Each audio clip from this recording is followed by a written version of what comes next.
The Mid-America Veterans Museum is a 501c3 nonprofit business. Your donations serve to further the museum's mission of sharing and preserving the stories of our veterans. To donate, visit mavm.org and click on Donate. The content covered in this podcast is for general informational, historical, and educational purposes only. Discussions about historical events, military service, personal experiences, or sensitive topics are presented for educational and archival purposes.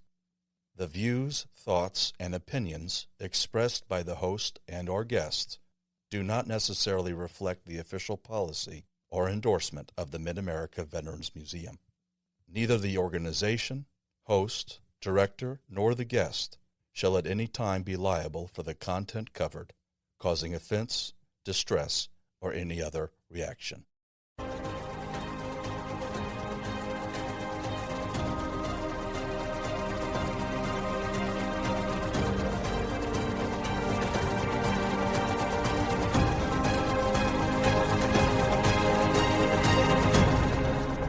Welcome to the Operation Insight podcast from the Mid-America Veterans Museum with your host, Jason Galvin and Sergeant Ethan Gross. We're good. We're happening. We're happening. Let's do this thing. Welcome, family, to Operation Insight.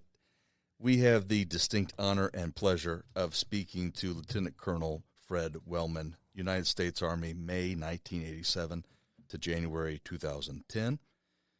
Lieutenant Colonel Wellman had 4 deployments under his belt before ETSing. One of those took place during Desert Shield, Desert Storm, and the other 3 took place as part of Operation Iraqi Freedom, which hopefully we'll get to discuss all 4 of those. So something that I didn't know until I started researching Fred is that he's actually an East Coast kid. And at the age of 1, his family made the wise decision to come to the Midwest, come to St. Louis, and land in Kirkwood. Is that right? Yeah.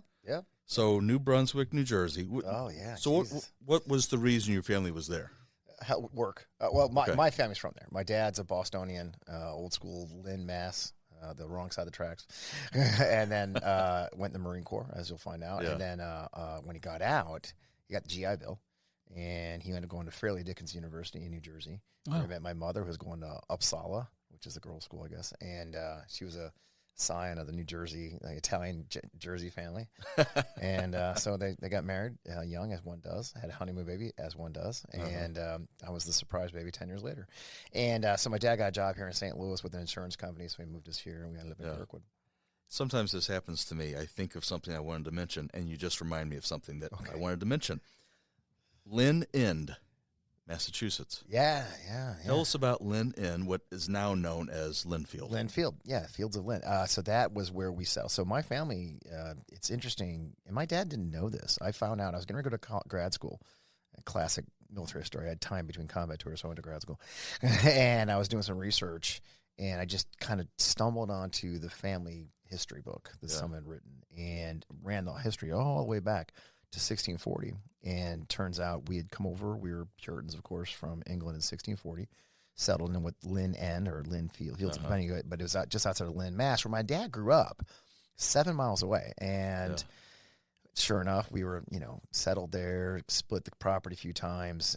King Philip's War, which was a precursor to all these, 1657, which was the first war we fought here. Yeah. Then the French and Indian War. We had a guy pressed into service with the French and Indian War. Wow. And then we had a Minuteman from Mansfield, Massachusetts, and marched to the Lexington Alarm. Ended up serving in the entire war. Rose the rank of sergeant in the Revolutionary Army. The 13th Continental Infantry served at Trenton, as far as we know. Wow. Amazing. Yeah, it's fascinating. So you see that painting, I'm like, oh, there's a Wellman in there, my ancestor. And so that was it. And the funny thing with that story is my dad grew up in Lynn, which is, again, the wrong side of the tracks. And I took him when I went to grad school at Harvard. I took him to the cemetery there, and right there in the middle of the town is this Revolutionary era cemetery, and there's 3 Wellmans, the prominent 3 honored graves. Yeah, I said, yeah, these are your cousins, Pop. He's like, oh my God, he had no idea. He goes, he was like, I lived 7 miles away from here. Like, I know, you should have known. It was just funny. He had no idea, but we had this rich military history going back to the founding of our nation that we didn't even know about. And we did find out I was the very first officer to serve. They were all enlisted men. Wow. It was really fascinating. Yeah, Something my dad, to be proud of. Very yeah, proud. my dad was really proud of that. Me going to West Point was really a big deal to my dad. Like, and then I went to Harvard for grad school. That was even a bigger deal. 'Cause again, being from the wrong side of the tracks, he got a big kick at having a kid at Harvard. Let me tell you. Yep. It's like, all right, Dad, whatever makes you happy. That's awesome. Tell us about your grandfather. I didn't know him. Honestly, I wish I could tell you stories. He was a Army Air Corpsman. We don't know any details. He died fairly young. He, like many men that era, I don't know what happened to him. I know he didn't talk about it. Yeah. I know he drank.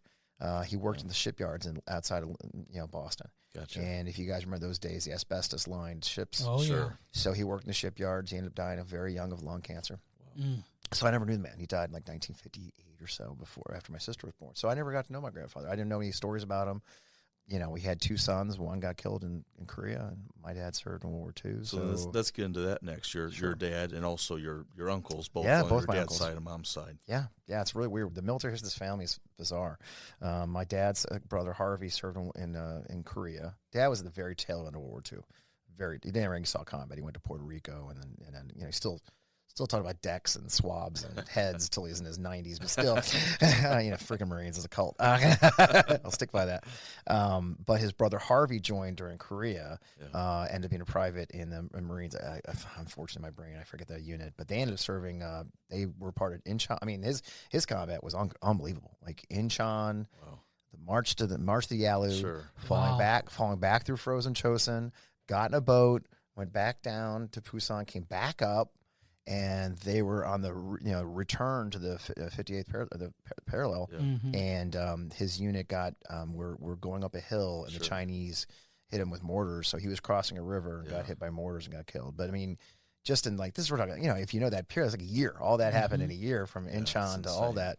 So he was killed in Korea, and I served years later, not literally at 30 miles. I flew over where he got killed and didn't even know it at the time. So he was lost. And then my mom's side, the star of the family, Paul Janarone, brilliant young man, devilishly handsome, went to Princeton, graduated with honors from Princeton, wanted to serve his country, went in the Air Force as a pilot, was flying, he was a navigator on RB-47s. If you remember, the B-47 was a precursor to the B-52, three-man aircraft, and he was lost in a tragic, misguided, we think of ATC accident, essentially, in Vermont when he was a kid. So both my parents lost siblings to the military, so for them to so willingly let me go and then watch, I ended up being a pilot of all things. I ended up serving. First tour was in Korea, second tour was at Hunter Airfield, where my father. It was just, I'm sure my parents were PTSD like crazy and didn't talk about it. For sure. You said a name there that I do have in my notes, Janarone. Janarone, yeah. So tell us about your visit to West Point to see your great uncle. Is that right? Yeah. Wow, yeah, I did your research. Holy cow! So my mom's uncle. Fascinating story. That this is a very accomplished family, the Italian side of my family. Yeah, I joke. I was at an event one time, and a speaker asked if we were. I shouldn't tell this joke on here. I should tell a joke. You'll appreciate it. I love jokes. Said, are you a Plymouth Rock white or a Ellis Island white? Right? And I'm like, oh shit, I'm both. And so, my dad was a Plymouth Rock Puritan, and my mom was Ellis Island. No kidding, Ellis Island. And so the Janarone family came over from Italy, and they love their country, and they serve the country. And so my uncle. John Janarone is very famous. So he went to West Point in the 30s. I want to say class of 36, if I believe. And he ended up having the highest grades since MacArthur. MacArthur had the highest grades in West Point history. And then Johnny, they call him Johnny Janarone, had the highest grades since.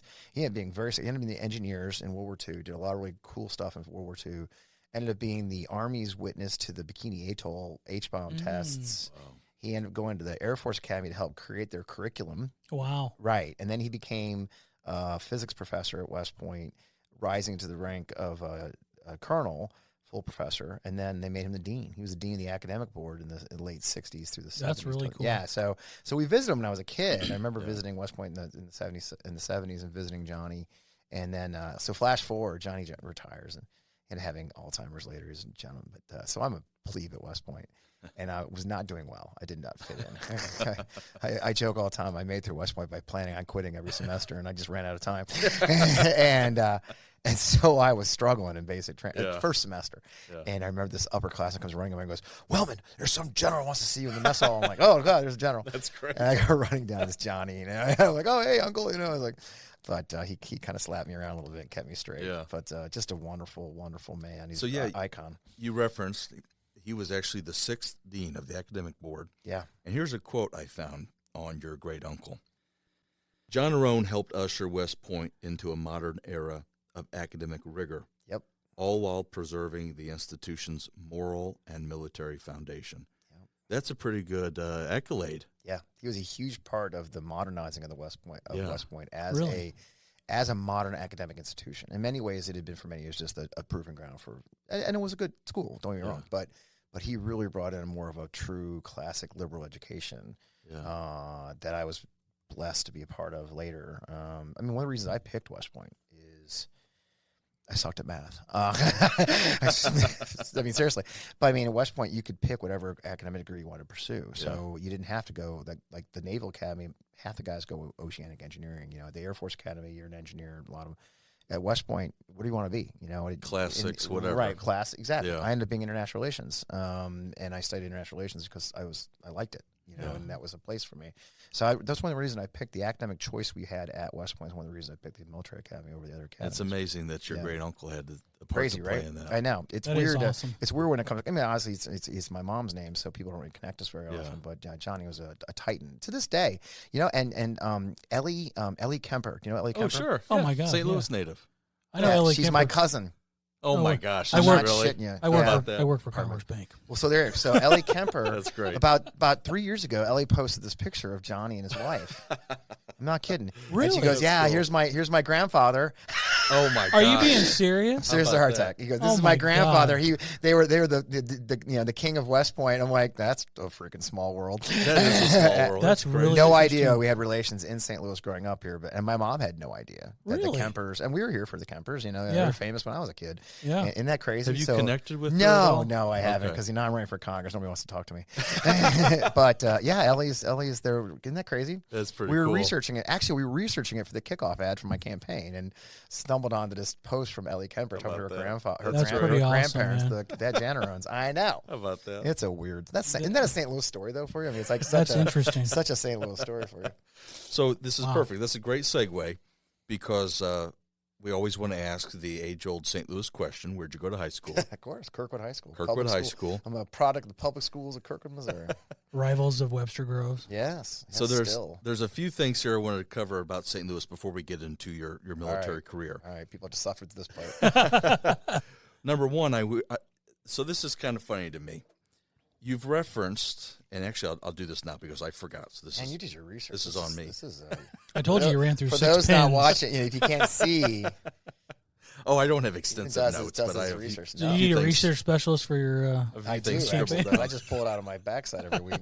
So no surprise, but Fred has been on multiple shows and podcasts. He hosts his own podcast, in fact, that's called On Democracy. But he's also been on the 314 podcast. He's been on the Warriors in Their Own Words podcast. Nice. And he's been on the Hazard Ground podcast. I want to mention that one specifically because, and I was telling Fred this before we started, it's hosted by a fellow veteran named Mark Zeno. Yeah, Mark's a good guy. And I thought he did an absolutely great job, a fantastic job, interviewing skills, top notch. So I just want to put that out there in case Mark ever hears this. Good man. Kudos to you. He's a good man. But here's the funny thing, and this is why we're one step ahead of the game here, Jason. Tell me. In all those podcasts, Fred makes reference. He never gives the story Oh Lord. because no one asked. He makes reference to him being rejected from the Marine ROTC. That's but right. now we're going to get the story here on Operation Insight. Nice. So tell us, because you always say it's a fascinating story, and then you move on. Yeah. No, we're not doing that here. Yeah, We yeah. ask the hard questions here. Oh my God! Look at the time. No. Funny story. So it's hilarious. It's classic Joe Wellman, my dad's story too. So obviously my dad's a Marine. Yeah. And it's a cult. I'll keep saying that till somebody attacks me. So here I'm, young cadet. Captain of this swim team, student Sure. president. I was like do everything guy.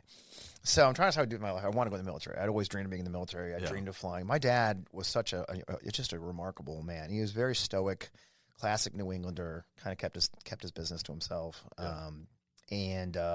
But he had his quiet way of encouraging you to do things. Like, so I was obsessed with flying. So we would, in the old days, you'd go to Lambert Field. You know, this is how old we're talking. You'd go to the end of the terminal there, and you could see the old F-15s taking off, brand new F-15s taking off from McDonnell Douglas. McDonnell Douglas across the road. So we'd go over there and we'd bring lunch and we'd watch the brand new jets rolling out for their first one. So he quietly encouraged me to fly. Well, I knew I wanted to serve. So I was looking at military academies and the classic Fred story, the thread you'll see through every story I tell is people think, you're going to do what? Yeah, right. You're going to go to West Point? Good luck with that. Harvard? Sure. And then I go. So it's not like I'm going to be running for Congress. Like, you're going to run for Congress? You're an idiot. Like, well, here I am. So I was thinking about West Point, and my dad had a lot of. So we go to, the old arena is where the Blues played. Yeah. So they had a college fair there my junior year. So I go down there, and the Air Force. This is during Reagan, so we were actually cool then, right? And so the Air Force Academy had a booth, and it was mobbed. And I go to the Air Force Academy booth, and I'm talking to them. Yeah. They're such jerks. And the Air Force cadets were jerks. I'm saying it right here and now. And I show the guy, well, tell us about you. I'm like, wow, I got straight B's. I did. I was a straight B student. I admit it freely. But because I was also the cat in the swim team, the president of this, president of that. You thought that would make up for the academic part. Well, that's the thing. And it did, but not at the Air Force Academy, apparently. And this guy goes, well, you probably won't get in. We're pretty selective. I'm like, okay, you're a dick. Can I cuss? I'm doing it. Okay, good. Should ask that up front. Okay, well, then you're in trouble now. We don't want that. So I walk away. I'm a little dejected because I wanted to be a pilot. Yeah. And my dad's like, Army's got aircraft, I said, yeah. He goes, yeah. Let's go to the West Point booth. And I'm not kidding you guys. The West Point booths are on the wall. Nobody there. Army, right? Yeah. And I'm like, oh, there's nobody there. So I walk over, and they're like, yeah, we got aircraft. We got more aircraft than the Air Force. I'm like, we got more boats than the Navy. I'm like, that's weird. Yeah. And I'd start talking about the academic program, like you could do anything you want. I'm like, well, this is interesting. Sure. And my dad, of course, cousin Johnny went there. Was the dean. I'm like, oh, that's right, we went there. Yeah. I looked into it, and I dug it. Once I started researching West Point, I think this could be a place for me. But my dad, though, he's like, though, if you don't want to go to West Point, they got Marine Corps ROTC at believe it, Mizzou had a Marine Corps ROTC test, which is not typical. That's rare. That's not. That's very, very atypical. Yeah, it's very typical. So I'm like, okay, that's weird. I could do that. And so I applied for both. And Marine Corps ROTC, the Marine Corps Officer Candidate School thing is going through. And they're like, yeah, okay, so we're going to bring you down to the recruiting station, downtown St. Louis, like the city. Okay, I'm like, oh, that's weird. We're going to do your PT test. Now, I am, at this point, a state champion swimmer. Okay, I'm like in the best shape of my life. I was skinny then. I actually looked good. Looked great in a Speedo, whatever. I was in pretty good shape. And so they give me this young private, like just just a buck private. Yeah. He goes, hey, Captain's like, take this guy out and give him a PT test in the city, okay? At lunch hour, right? Oh my God. And we're running, ducking people in the city of St. Louis at lunch hour, back when people were there. This is the 70s, right? The 80s. Right? In the early 80s, 1982, right? There was actually people in downtown St. Louis. I know it's weird now, but people used to work in the city of St. Louis. And we're ducking all these people, and it was a disaster. Then we stop at a park and do push-ups. It was now that I'm a military officer, I'm like, what the hell was that? So we go back, and he was such a jerk. I mean, it was unbelievable.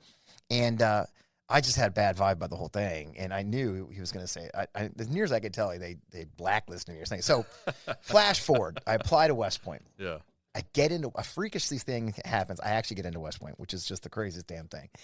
Turns out West Point wasn't about straight A's. It was the whole man theory. Sure. That idea that we're creating officers of the future. That's not just grades. That's, can you lead? Can you adapt? Are you, athletic? So I was all of them things. And so I got into West Point. I'm not kidding you guys. Maybe a week or two after I got my West Point acceptance, everybody's freaking out. Like they had me come down to the county, because that way not that many people were getting into the academies then. It was new. I was the first guy from Kirkwood in 10 years. Oh wow. Yeah, and so it was a big deal. The county executive had me come down for a ceremony. It was crazy. I get this letter in the mail. I'm not kidding you. It's like this tattered. It's so funny. This tattered mail that had gone to the wrong address like twice or something. It's like I'm not kidding you. It's like half torn. And you open it up. It's the funniest thing. It says, dear Mr. Wellman, I want to let you know that competition for this year was extremely competitive, and my time has dimmed it. But it was something along the lines of, we had well over 4,000 applicants for 3,999 positions. So I'm like, I'm not kidding. It was that kind of a ratio, right? And unfortunately, you weren't selected. And my dad lost his mind. I mean, he's like, are you freaking kidding me? This kid got into West Point. There's only 10,000 applications for 1,000 positions. I got 10 to 1. I got into West Point, and I didn't get Marine ROTC. They really didn't want. Oh yeah. And my dad literally, I'm not kidding, wrote a letter to the Commandant of the Marine Corps, cussing him out, F you, you suck. So, anyways, my great dad's disappointment was that I didn't get in the Marine Corps, but it ended up working out because I went to the military academy instead, and I got cool free clothes and stuff. I'm glad we got that. That is how I got rich. So every time I speak anywhere, if I speak before a Navy or Marine or Naval Academy audience, I say, I was embarrassed to admit I was rejected from the Marine Corps. I'm going to have to ask my stepdad about that Air Force Academy stuff. That's where he graduated from. Well, that explains a lot. That's fantastic. They were such jerks in the 80s. Let me ask you 2 more questions, then we'll move into West Point. Okay. I want to ask about your time on the golf course that you grew up near. What did you learn from that experience working on the golf course? Well, I actually worked the golf course. It's funny, I talk about the story now that I grew up in it's an area of St. Louis called Greenbrier. And we were, my dad was a GI. It was a nice little middle-class life. I look now, they're tiny little houses now, but, and that we were living pretty good. We had a good middle-class life. That, the GI Bill created the middle class, right? It really did. My dad was the perfect example. First in his family go to college, got the GI Bill, I ended up getting a Fed later because veteran benefits. So we lived in this country club, but we were not well off by any stretch of imagination. Yeah. And I always joke that I didn't get into Greenbrier. I got through the member entrance. I got in through the employee entrance. and it was the classic New England story. I wanted to buy, I don't know, probably in the 80s, we're talking a members only jacket. You're old enough. You know what I'm talking about? They had the cool jackets we have. But we didn't have any money. My dad's like, you want something? New Englander, you got to go work for it. And so I started working. And my brothers were bartending up there. And I went up and talked to the maitre d' and kind of sweet talked my way into a job as a busboy at 14. And they had me lie about my age, and I was a busboy at 14 and bussing tables at a country club. But it really was, it teaches that work ethic that if you want something, you're going to have to work for it. Sure. And that's how my family was. It was about service. It was about, service before self. If you want something, you have to work for it. Nobody's going to hand you anything. Yeah. And so that's kind of how I was raised. So it was really good for me, especially now that I'm older and I am an officer. I mean, the resume sounds like snooty in West Point, Harvard, but I'm still that kid who went to be a busboy. So you can afford a jacket and look like the cool kids at a school. Yeah. And so I think that was very important formative years for me now, especially as I talk about running for Congress. Is like, no, I've been in those shoes. I've been the guy who goes to the checkout. He's not sure if the money's there. Yeah. And so it was really important for me as a young man. I'm really proud of my dad for doing it. They didn't hand us shit. He just did stuff. He just said, go get it. And so that was always been sort of the thread that goes through a lot of my stories is West Point, is Ranger School. I ended up going to Ranger School years later, because I was in the 24th Division after the war, and a guy showed up, had missed the entire war, and because he was stuck mainland during the war, they sent him to all the schools. So this guy shows up like a Christmas tree. You know what I'm talking? You guys know, right? Yeah. Pathfinder, Airborne, Air Assault, Ranger, no combat patch, because I got that. I was too busy fighting the effing war. Yeah. And I'm like, all right, I'm ready for a company command. And they go, oh, look at him. He's a Ranger. I'm like, well, this is bullshit. And so I went to Ranger School. I was like, well, that's how the game's played. I'll go to Ranger School. So I am it really has kind of shaped everything, right? My chip on my shoulder. Nothing will be given to you. Exactly. And so growing up in Greenbrier as an employee was really, really formative for me. And I think it's really played well for the rest of my life, how I've raised my family. But now as I run for politics, I can say to someone, they're looking around, like, I'm that guy. Don't be fooled by what you read on my resume. There's more to that. There's more depth to that. Yeah. I want to mention a really interesting connection that's related to your candidacy now. So we have here. Should we probably tell everybody I'm running for Congress? So we probably should frame that. Yes, yeah. By the way, the elephant in the room. Fred is running for Congress in the 2nd District of Missouri. There you go. And alongside Fred in the room right now is Riley. And I won't have you talk, Riley, so don't get nervous. But the connection here, which Fred mentioned earlier, this is like a classic St. Louis small town story. Yeah. So, as you may know, you need the endorsement of a congressperson in order to go to West Point. It's part of the process. And Fred received a nomination from his congressman at that time, who was Bob Young. And it just so happens that Congressman Bob Young, who is now deceased, but his great nephew is the gentleman who I'm looking at right in front of me, is Riley, who is one of Fred's assistants here. Man, on the what campaign. A small circle. Yeah. So anyway, a cool connection there. Yeah. But that gives us a great segue to your West Point years. I don't want to spend too long on it, but just talk a little bit about West Point. By it. You spent enough time there, right? There's still skid marks outside the gate. Oh boy. What did you enjoy about your experience, if anything? Leaving. No. I just not there to you be go. that guy. No, it was a great experience. I mean, I got a lot out of West Point. Clearly, I'm a kid from Kirkland, Missouri. I'm very well of that, kid from the suburbs. I went to West Point and got to see the world. It opened a whole world to me that I wouldn't have seen. Yeah. Everything from the smallest thing, like my first roommate being a black man from Detroit. Right, who mercilessly screwed me, and it was great, and it taught me a lot of things about the world that I didn't learn in Kirkwood. Sure. And I learned leadership. It was funny. I was miserable those first few weeks because if you know anything about West Point, there's the discipline system, the plebe system, if you will. In the 80s, it was not soft. It was dehumanizing in a lot of ways, which is the point of it, to dehumanize you, remold you as a different thing. I hated it because, unfortunately, even then I had feelings apparently, and I hated it. And I remember I was miserable. I was thinking about quitting. Classic dad story. Sent my crybaby letter home, as we all do. Yeah. I hate this place. He's like, well, we already like converged your room, so there's nothing here for you. True story. I'm like, well, that's kind of a dick, but I get it. He was lying, as it turned out. But nevertheless, it's so funny. But I remember my squad leader pulled me aside, and he said to me, he says, look, man, you are too nice a guy to be here, but we need that. And let me do this for you. Just this first part of basic training sucks. We're in the garrison. We're learning West Point things, how to walk on a corner and read the newspaper. But in about a week, 2 weeks, we're going out in the Army. We're going to do Army stuff. We're going to shoot guns. We're gonna crawl through the mud. We're going to do Army stuff, throw grenades. And if you hang in there for that, and you might like that. And oh my God, I loved it. Like, I mean, I loved the Army stuff. I loved. I gotcha. I was a kid. I loved blowing stuff up and shooting things and running through the woods and leading men, and being a part of a squad or a team, whatever size it might be. I absolutely fell head over heels in love with the Army stuff. Which aligns pretty well with your experience in high school. Yeah. Yeah, being leadership. Like leadership, sports, that kind of thing. Yeah, I formed clubs. I mean, I actually started our own like anti-drinking, drunk driving club at the time, and that was a big thing in the 80s. Yeah, I've always been that guy. I was like, how can I lead? So it was really, I found a home in those. I was very comfortable in those leadership positions, and so I found a place for me to learn that. I found a place to blossom academically that I didn't think I had in me. I had this professor named Petraeus who ended up being famous later, but he was a young major at the time getting his PhD. And so he taught international affairs seminar for 12 cadets. And we called it a coffee seminar. You'd bring a cup of coffee and drink coffee and talk about international relations. Final exam was 4 essays in 4 hours. I aced it. I mean, I was really, I really expanded my mind to a lot of things. Again, the classic education that my own uncle, or I guess technically cousin, but let's not get down the right road, created. And so I was very blessed. Ellie's grandpa. There you go. So I was very lucky in that sense to have this experience as a kid from Kirkland. All my friends went to Mizzou. Great, Mizzou's awesome. I would have done well. And your brothers as well. All my brothers were fraternity guys at Mizzou. My sister was a sorority girl. Classic, 80s. But I wouldn't have thrived like I did at the military academy. And look, I didn't do great. I joke on top. I graduated in the top 2/3 of my class. What an accomplishment.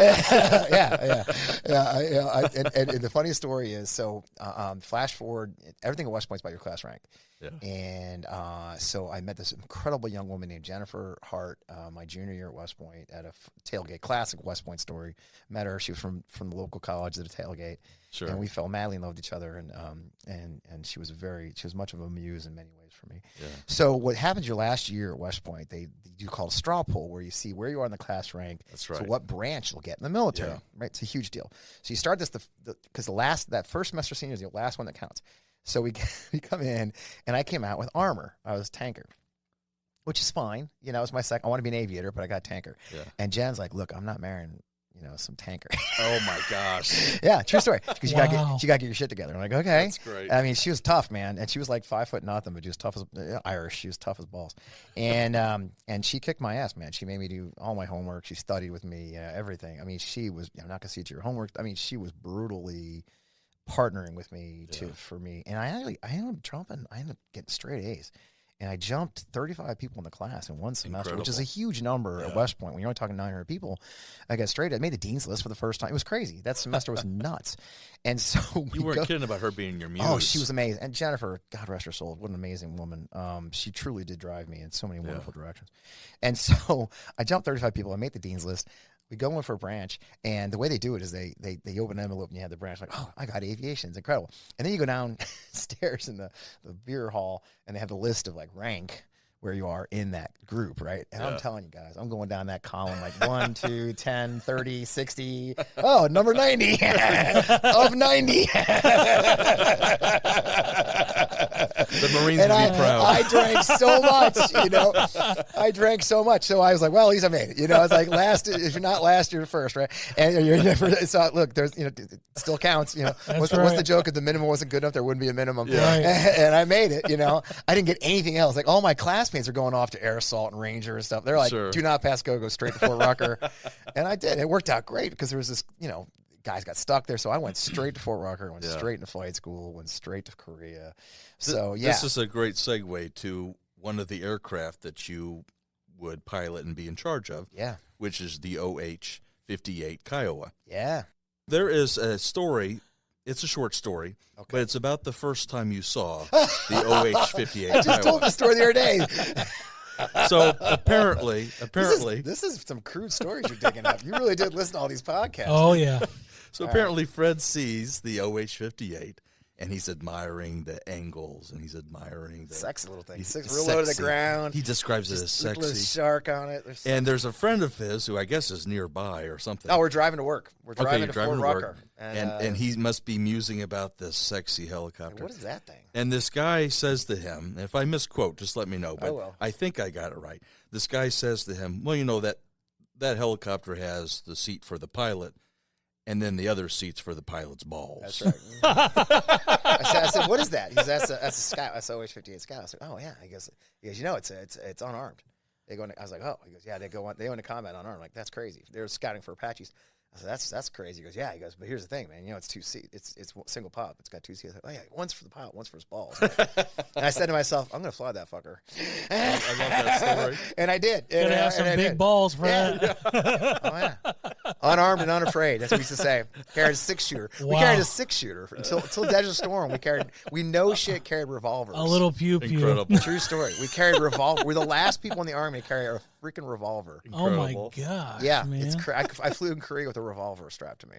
So tell us. You can't make that up. Give us a synopsis, because I want to get in Desert Shield and Desert Storm, but give us a synopsis of your time in Korea.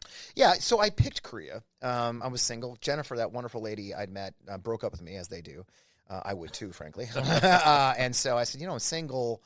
I knew from my experience in the Army that the way it works in Army aviation, especially as a commissioned officer, you're not a full-time pilot. Yeah. But you get to a unit, and there's a whole process for which you go through to eventually become a pilot in command and fly solo. Well, in a Scout, it's a single pilot aircraft. You got to go through that process. Mm-hmm. But in most units, it's a pretty lengthy process time. It could be 3, 4, 6 months. In Korea, they got you for 1 year. Like, there's no dorking around. They need you right now. So I picked Korea because I knew I'd fly my butt off. Yeah. I knew I'd learn faster. I was single anyway. It seemed like a big adventure for me. So I called the Army, like, hey, where do they want to go? I was like, I want to go to Korea, straight Scouts. Like, okay. like, we got one. Are you sure? They're like ringing a bell at personnel command. Like, we got an idiot that wants to go to Korea straight. Because everybody else wants Apaches and black. I'm like, I just want to fly Scout. And so I ended up in Korea in a great, it was at the time called the 39th Attacks in Camp Page in Chuncheon, up in the middle of the country. And we had cool missions. We had I flew in the Greens. I flew in the DMZ. I got what they call corridor qualified. We're flying actually in the DMZ and flew all over the country. I mean, it was a great experience. So for me, it was a really good choice for me to learn how to be a pilot.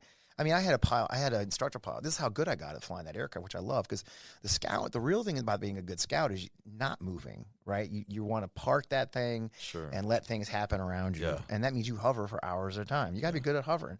And I had a wonderful instructor pilot there who's like, hey, here's what we're going to do. We would fly out, and we go to a rice paddy, and he'd go, okay, put the toe, right toe only. And the way the 58 hangs is it hangs sideways. Yeah. And so you just put the right toe, he goes, okay, hover. And for 10 minutes, you're just sitting there with just the toe. Wow. And you become I became such a great pilot of a helicopter, of because the hardest thing to do is hold still, you know, and you're sitting there and the wind's blowing and you're just doing it. And they go, okay, left toe, you know, okay, heel, which is even harder because it's behind you. You know?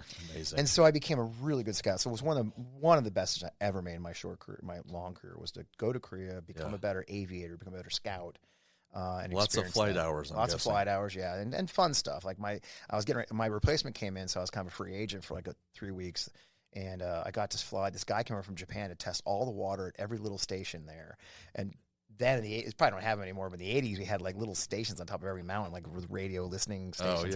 And a little helipad hanging off a cliff. And I flew a single pilot for a week, just landing on these cliff tops. Like I remember landing on one, I had like ease out of the aircraft and like ease over, like, you know, like, you know, it was crazy, but it was great. So I show up in the 24th ID as one of the highest flying scout pilots there is already, and experienced, and got myself another scout platoon in the cavalry. So I got that, which is great. And then the attack battalion, the Apache, our sister battalion, they'd taken so long to get their Apaches, all their guys were getting promoted to captain.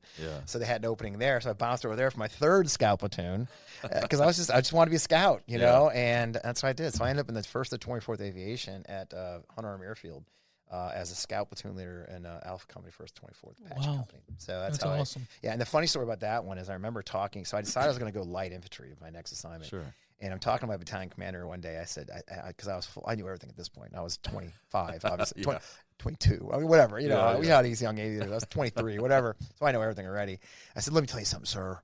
Those days of tank battles and the Cold War, that's over. You know, I'm going to go to the 7th ID, you know, and then damn it, that Saddam guy doesn't invade with a bunch of freaking tanks. Just to spite you. Right. And we're sitting there at Savannah, we were the 24th ID, which, believe it or not, at the time was called the Rapid Deployment Force. You can't make this up. We were part of the 18th Airborne Corps, a heavy division. We used to joke we were the not-so-rapid deployment force, and, you know, the Hawaii National Guard would deploy before we did, you know. And I remember Jennifer, we got back together, and she'd moved to Savannah right that week. And on the news, we didn't have cable or anything, and the news was going off. And I go to my buddy's apartment, and the ladies are talking on the couch, and me and my buddy on the ground, and we're watching this stuff go down with Saddam taking over Kuwait and Bush rattling the saber. And we both kind of look at each other like, you know, all of our shit's painted tan. You know, we had just been to the National Training Center like twice. Yeah. I'm like, putting the pieces together. And sure enough, like a day later, we get called in at 2 a.m. Yeah. And my battalion commander goes to the headquarters, comes back like white as a sheep, like, hey, you guys aren't going to believe this shit, but we're going to war. We're like, oh, my God. So, yeah, we started loading our stuff on boats in Savannah and heading to Saudi Arabia. This is a good point in time to ask, what did you think your Army career was going to look like when you entered at West Point? Wow. Good question. What a great question. Because you're right. You entered a peacetime. Yeah, Cold War. Yeah. That's a great question. I don't know. I mean, I wish I had that vision as an 18-year-old. Did you 17. I was 17 when I went to West Point, actually. I was too young even. I couldn't even drive, right? Yeah. Or couldn't even drink. Did you have aspirations to go to combat?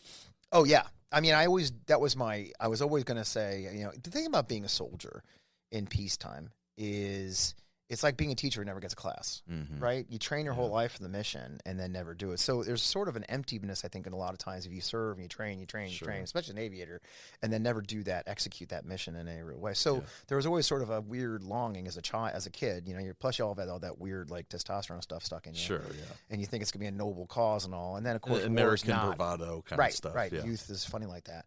So I think that was part of it. That's when I went to Korea. Korea was technically still at war, so we were being trained that we were still at war. We were practicing war maneuvers. So you're kind of scratching that itch there in Korea. Yeah. Almost. So when I didn't have big dreams at West Point. I had dreams of serving. I wanted to be a pilot someday. Yeah. I didn't know what that meant. Yeah. I really learned what the Army was at West Point and decided, oh, this is a place for me. And when I made my decision and flash back and then flash forward again, the decision to stay at West Point and become an Army officer would happen at Jungle School in 1985. I'm in Panama, and they had this thing called the Green Monster there as an obstacle course. And one of the parts of the Green Monster would dump you off. It was like a slide of mud into the lagoon. Yeah. And it's this shallow little lagoon, about a foot of water, crystal clear Caribbean water, you know, and it's these cliffs and like classic palm trees. I mean, everything you think. Yeah.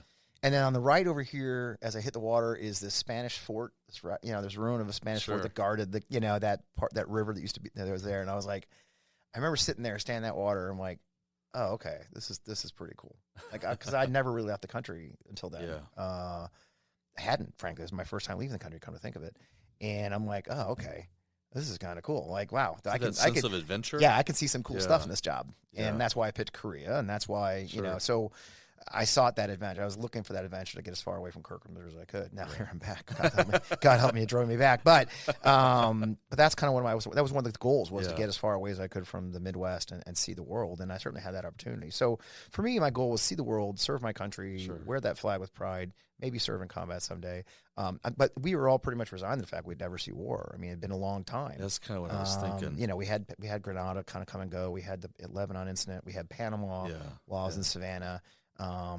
But you know, the Desert Storm was such a shock to the system for what we all thought was going to be our lives at that point. You and Jen ended up getting married. Yeah, Jennifer got married kind of a because of that. Wedding. Well, we were engaged, and I was like, look, back then, even now, I think there's no place for fiancés or girlfriends. So I said, look, she's going to get, the only way she's going to get information about what's going on is if she's my wife. So we ran down to the courthouse and got married, which ended up being news, which is funny because we told a reporter as we were watching the train. Long story short, and next thing I know, I'm in Soldiers Magazine, USA Today. You know, getting married in getting hitched in a hustle or something like that. Was like the headline. You know, I always find the news. The news tends to find me somehow, and so we got married during our lunch hours, and I was in my flight suit. Right. True story. Lunch hour. And so off we go to Saudi Arabia. So tell me about. Tell me about getting photocopies of maps instead of real maps. Yeah, so, Jesus. Wait. How messy was this war? Yeah, Jesus. No shit. So we spent 6 months in the desert because General McCaffrey really wanted us to live in the desert, whereas like the 100-person our units lived at airfields. McCaffrey's point was, like, we're going to fight in the desert. We got to live in the desert. Yeah. That was a mess. Apache's never done that. 58s hadn't really. I mean, literally every time we flew a mission, we had to paint the blades. Because the sand would strip the blades. We'd have to repaint the blades. But it was good. It was trust to learn to adapt. So flash forward, we get the orders, air war starts. We end up on the border of Iraq. They're issuing our combat maps. We literally got black and white photocopies. And in the old days, if you've ever seen it, I could probably give you one. I probably have mine at home. We could put it here.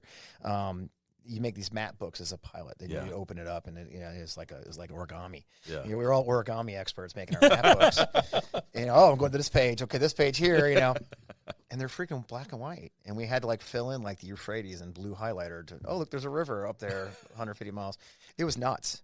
And that led to the loss of some of my men because what happened was we were so with all that preparation, they just weren't feeding us the information we needed to fight a war, ground war. So the air war went on for a month, and General McCaffrey was getting super anxious that we did not have good route reconnaissance of the invasion routes we were going to use. We were the big left hooks. 24th Eddie was way out on the left. General McCaffrey was very concerned about knowing it, so he decided what he wanted to do was send in Apaches because they have videotapes and basically videotape the route. We call them VH-64s. We weren't loving it. But back then, the Apaches didn't have GPS or any of the navigation. That was my job. God bless them, they couldn't navigate to save their lives. They could blow shit up like crazy, but they couldn't lead the way. Yeah. And so that was my job. So we sent some in the first night from a sister company, and they got lost as shit the first night. And so we scouts had like a little, mutiny, and a scout. The 3 scout platooners went up to the battalion commander, and the commander said, "Look, you can't do that. You can't send these guys in on their own." Yeah. But the concern then was OH-58s fly in night vision goggles, and Apaches fly in infrared. So flying in formation was really hard at night. I had to fly next to them so you could see their red lights in their cockpit. That's how we flew together because we couldn't see each other otherwise. So it was dangerous. And it was very dangerous. Another issue with Kiowas, if I understand correctly, they don't like heat. They don't like altitude. Right. They don't like heat. They don't like altitude. They don't like any of those things. So it's an underpowered aircraft in a desert. Now it was cold then, but it was dark. It was the darkest dark. I had flown a mission that previous night, 2 nights before that, and almost damn near crashed the aircraft coming back. So I had the least experienced AO, aerial observer. My left seat was an enlisted man actually back then, and then me was the most junior pilot of the 3. Yeah. So we convinced the battalion commander to let us fly scouts with the. So he relented to say, "Well, we're just not a full team. We'll do 158 and like 2 Apaches." Like, great. We will lead far enough. We're not actually in formation technically, which is a good idea too. So it's all good. I'm getting ready for the mission, and my 2 pilots, Dennis Midgley, my instructor pilot, and Hal Reichel, W2 Hal Reichel, my line pilot, came to me in the day and said, "Look, you're the platoon leader, respect you, and you're lead from the front kind of guy. That's who I am, as you can tell. Yeah. But you're the least experienced pilot." We just had that incident the other night where, Chris Anderson, my left seat, was a great kid, by the way. didn't quite help you, you know. And I'm like, yeah. He goes, so what we'd like to do is we'll fly the mission. You'll sit it out. And I was not loving it, but I went to my commander, and Captain Gurman agreed, like, yeah, that's probably the best thing to do. So Dennis led one fleet, one team, and Hal led another team. And so they went in, and I remember waiting, and the Apaches came back without them. And at some point, they had separated from the flight, and that was the last time I heard from them. We did end up evaluating you could hear the tapes from the Apaches because they had their tapes running the whole time. Sure. And there was a point you could hear like and we think that's when they went down. Yeah. So the next day, the battalion sent a whole broad daylight, first daylight incursion of helicopters into Iraq. We sent a whole flight of just armed to the teeth Apaches and Blackhawks into the route, and they found Hal and Mike's OH-58 had gone into the ground about 90 knots and cartwheeled 6 times. Wow. So they had died instantly hitting the ground. We think they hit because there was low fog in those valleys. Sure. I think they'd hit a fog bank and just flown in the ground. So they didn't return from that flight. So it was tough as a young lieutenant. I was 25 years old, kind of coming to grips with the loss of these men on a mission that I was supposed to fly. So that shaped a lot of my future, and to this day, I would argue it still does today. If you would, because you have a really interesting connection to Jason's father, would you just give us that short story of remembering the Battle of Khafji and the implications of it? Yeah, you lost your dad at Khafji. So we were at the border with Iraq at that point. There had been these reports all the time of people, incursion. We were worried about the Iraqis discovering us. Yeah. So when the Battle of Khafji came out, which you recall, Iraqis made a run for Saudi Arabia to kind of sidetrack us. Yeah. Ended up being a pretty big fight. A-10s, C-130s came in, gunships. It was a mess. They finally cut it off and ended it. But for the rest of the line, we were pretty nervous at that point. We thought maybe the Iraqis were probing us all along. So we got a call. Actually, that's the mission, by the way, that led to me not flying the combat mission. Wow. So we got called out. I mean, I remember it was like the classic Spitfires and Battle of Britain. I was in bed, and they said, we got a mission. Yeah. I jumped out of bed, threw my flight suit on, jumped in my aircraft, took off with 2 Apaches, and we get up there, and it's a mess. I mean, it's dark as ass. We can't see anything. So I land. They wave their lights. I land. The cavalry is our own cavalry on the border, and I was telling the joke earlier. I was talking to the guy, and I recognized the voice. The guy briefing me. It was my roommate from West Point, of all things. Yeah. And he says, "This is what we got." So I called my Apaches up. I didn't take off. I said, "Hey, what do you got?" And the Apaches both lifted off and like, "We got Americans."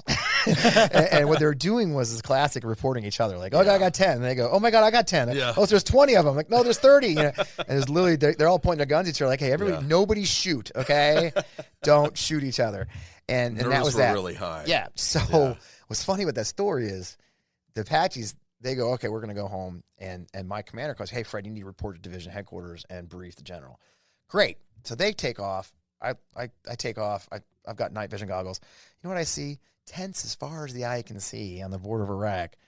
I couldn't tell you which one was division. I didn't know where the hell I was. Remember, we didn't have GPS then. I'm like, okay. Yeah. Finally, I called my battalion commander. I'm like, "Hey, sir, could you wave your flashlight outside the tank?" He's just waving a flash. "Oh, there we are. Land." I'm not shitting you. That's how I land. I land outside. Great.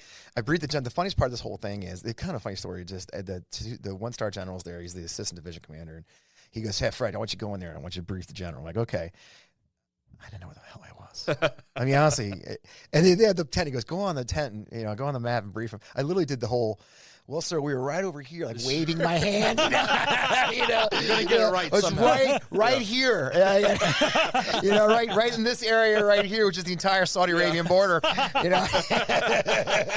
He's looking at me like I'm an idiot. My battalion commander's like, "This kid's a fucking idiot."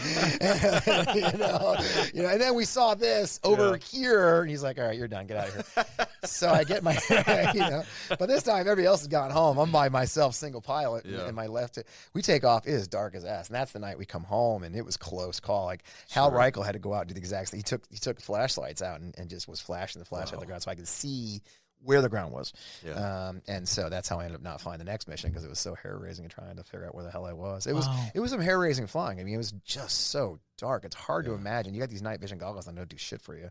Or with Gen 3 night vision goggles, they weren't that good. Yeah. It was a crazy time. I can't remember which podcast it was, and I don't want to steal their thunder because you told the story beautifully, but I just want to make reference to your sheep story. Oh, my God. It's a good one. So go out there, listen. Greatest Christmas story ever. It's a great sheep Christmas story. Go out there and listen to Fred's other interviews. That's also in the VHP. Yeah, It is the VHP. You know, it might have been the wasn't VHP. It is there. It is The there. VHP, So- yeah. The greatest Christmas story ever. And that is accessible The to angry the public. sheep, the shake and the angry sheep. Yeah. That could be a the children's shake story. with the bandoliers Yeah, who yeah. knew the land like none Like other. other, yeah. It's a great story. So That's go out like there. that's Doug Gurman, the country commander, came out. And the shake gets out, the major gets out, and the sheep gets out. And he's like, "Do I want to know?" Like, Yeah. you do not. You do not, in fact, Better want to know. left All right, let's go home. Oh, So boy. that's a great story. I just wanted to reference it because it's a good one. Something I wanted to reference again, just really quickly, is if I understand correctly, soon after that flight crew went down, they were lost. You actually got called for another mission in the middle of their memorial ceremony. Yeah, same thing. Same thing. We had an incursion, so Yeah. we literally ran out of their memorial to jump in the aircraft and go fly on our mission. Did you ever feel like you got to properly grieve them until after you got out? No, not at all. We didn't then. I mean, this is the 90s. You know, it was a different time. You know, we didn't talk about PTSD. That wasn't really a thing. Yeah. It's not like I got blown up. You know, we didn't talk about those things. You know, you got to remember the war. The 24th AD was one of the first ones to arrive. We were the first ones sent home. Like we went straight we came out of Iraq through Saudi Arabia and straight to the port. And I was home talking to Hal's widow 3 weeks after he died. Wow. Right. And so, and my beautiful wife's waiting for me, and just moved on. Yeah.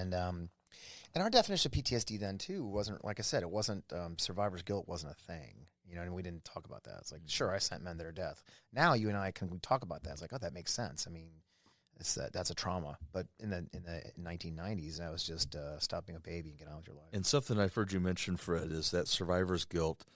One of the products, I guess you could say, byproducts of survivor's guilt is overachieving. Yeah. A lot of the veterans who suffer from survivor's guilt, they come back and they have to make their life worth it. Yeah, Well, I think prove something. It's why I cried at the end of Saving Private Ryan, right? I mean, what did Tom Hanks say to him before he died? Earn this. Yeah, great film. And so now this guy's got to earn it. And what's the last thing he says to his wife? He's standing at the captain's grave. Am I a good man? Mm-hmm. Yeah. And I think that's why it haunts so many men, especially officers. And the other challenge is you're a commissioned officer.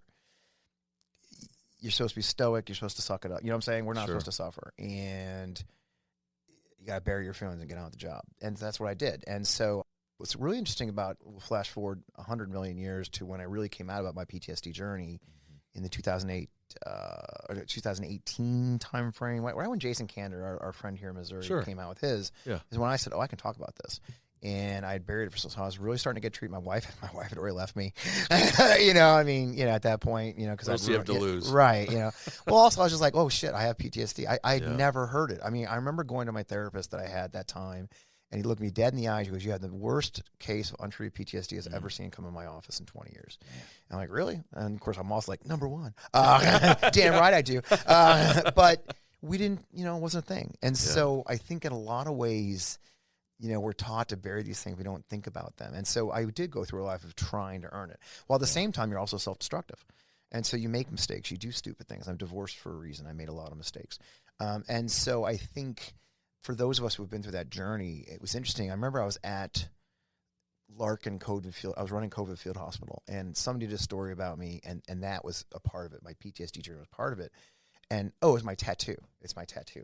This tattoo that says I'm not done yet. Yeah. And it had been in a story about me. And a buddy of mine who's a lieutenant colonel, retired, called me. He was telling me about what's going on with you. Like, what's it been like? I told him my story. He goes, oh, man, that's me. He goes, my wife's getting ready to leave me. I said, well, you better get your shit together. And he went into treatment.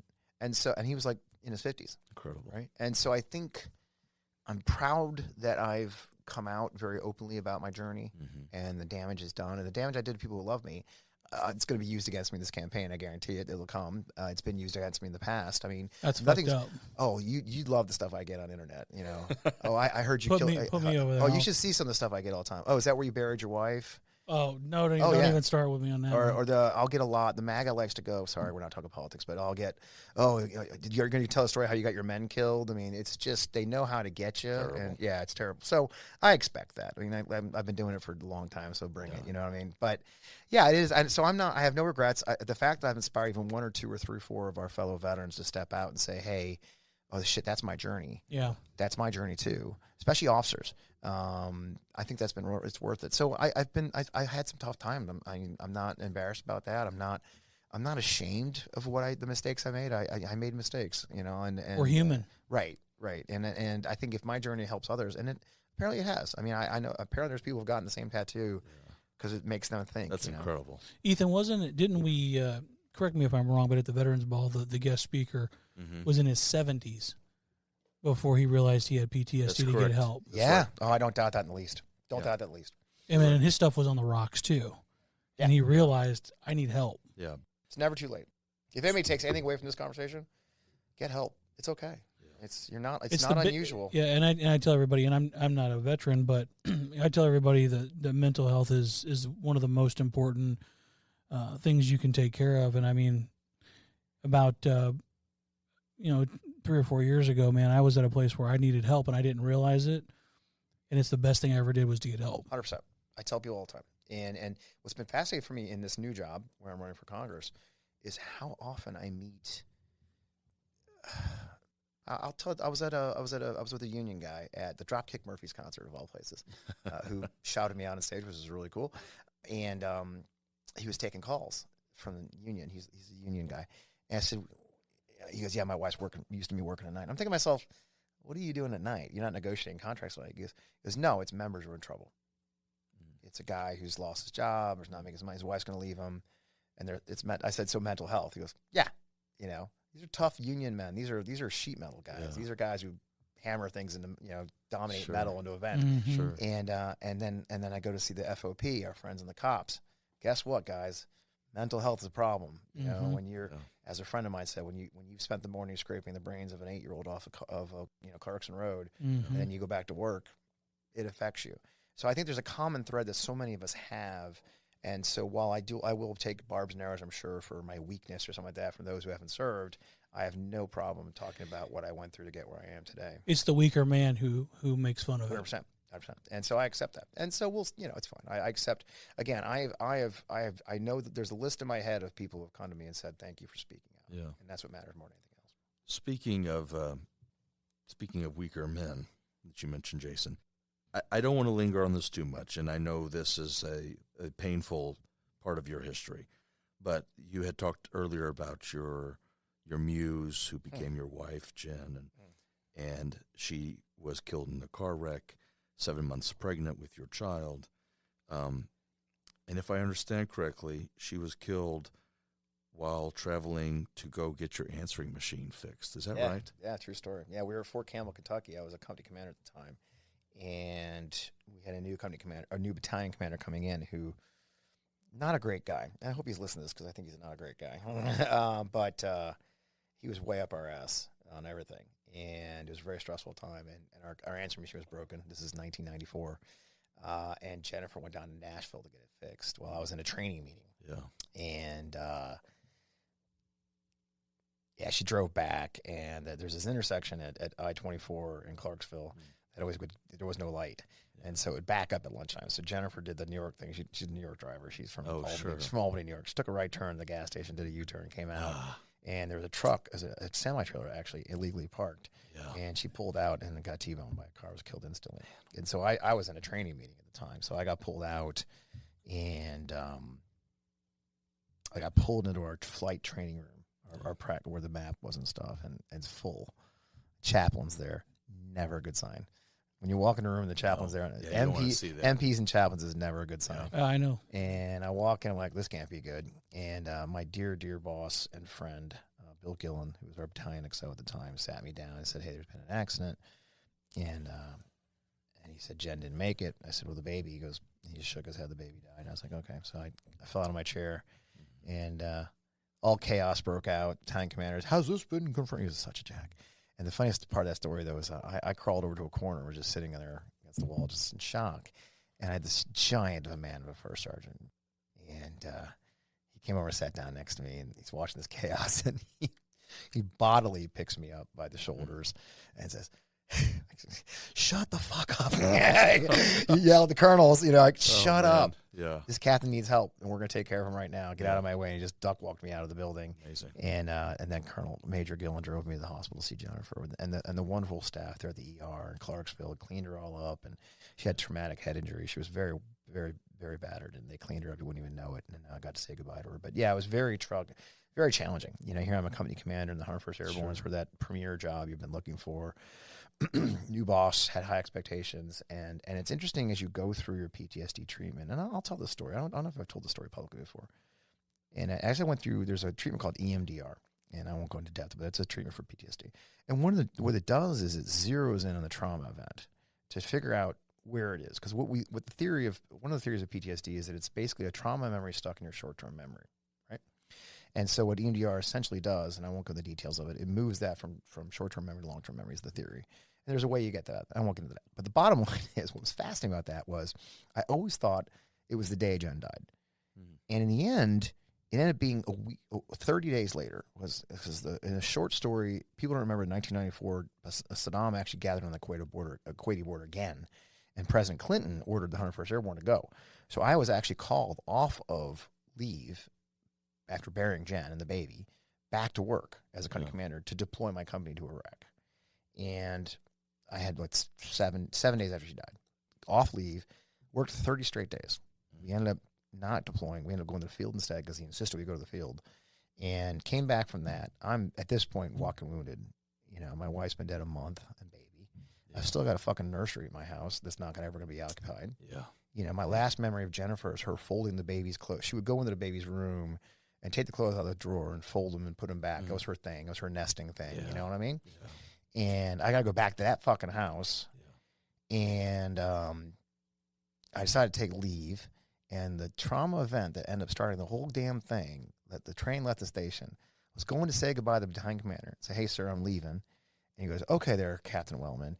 You go ahead and take your leave and get your head together. And he does the wavy thing around his head like crazy fingers. Sure. Essentially saying, you're fucked up. Yeah. And go get your head together. And we're going to figure out how to run your company when you get back. And that, during my EMDR, is when my PTSD started. Wow. When a battalion commander who should have been my mentor, should have cared, called me weak for being lost in grief. Grieving 30 days after my wife and child died. I was supposed to be over it in 30 days. So if anybody tells you the Army is full of assholes, don't disbelieve them. There's just people who don't belong in command, and he was one of them. And you led exactly into what I had referenced earlier when I said weaker men. It's that colonel that I was referencing. Right. Something you had mentioned in a previous show. I can't remember which podcast or which show. You used the phrase, he belittled my grief. And you've just explained what my question was going to be. I was really curious what exactly he did to belittle you, and that's what it was. Yeah, that's essentially called me weak. It's unspeakable. For suffering. And it really is. And I look at that today, and it all adds up. It took me a long time to add up. I never filed for PTSD. When I got in the Army in 2010, finally, the second time, I quit the first time. I didn't take. When I retired in 2010, I put in for the knees. They were bad. I put in for the foot that was rebuilt. I put in for the shoulder that was fucked beyond belief. The bad back for flying scouts, because everybody has a bad back. I have a scout hunch because it wasn't built for humans. I got 50%.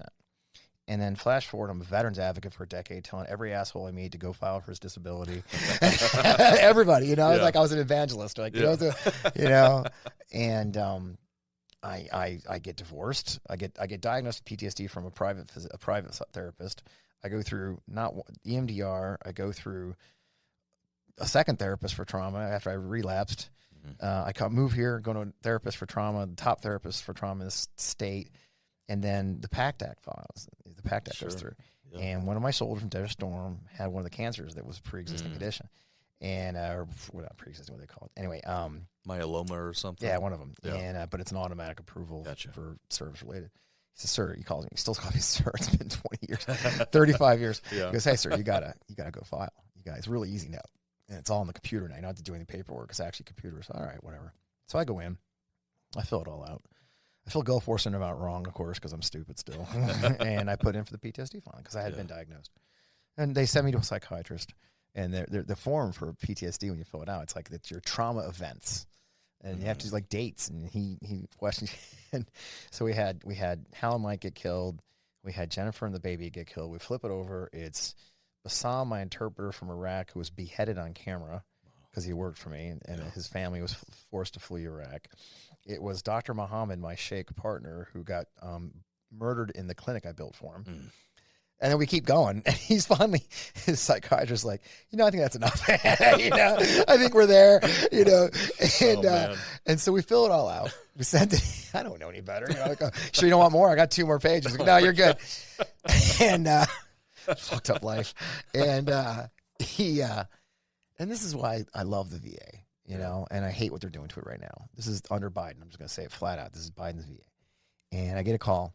And it's this guy identified himself with the VHA, and he's processing my paperwork. He wanted to tell me that I'd filled out the paperwork for Gulf War syndrome wrong, of course. That's why I didn't get the first one, I guess. And I'm like, oh, okay.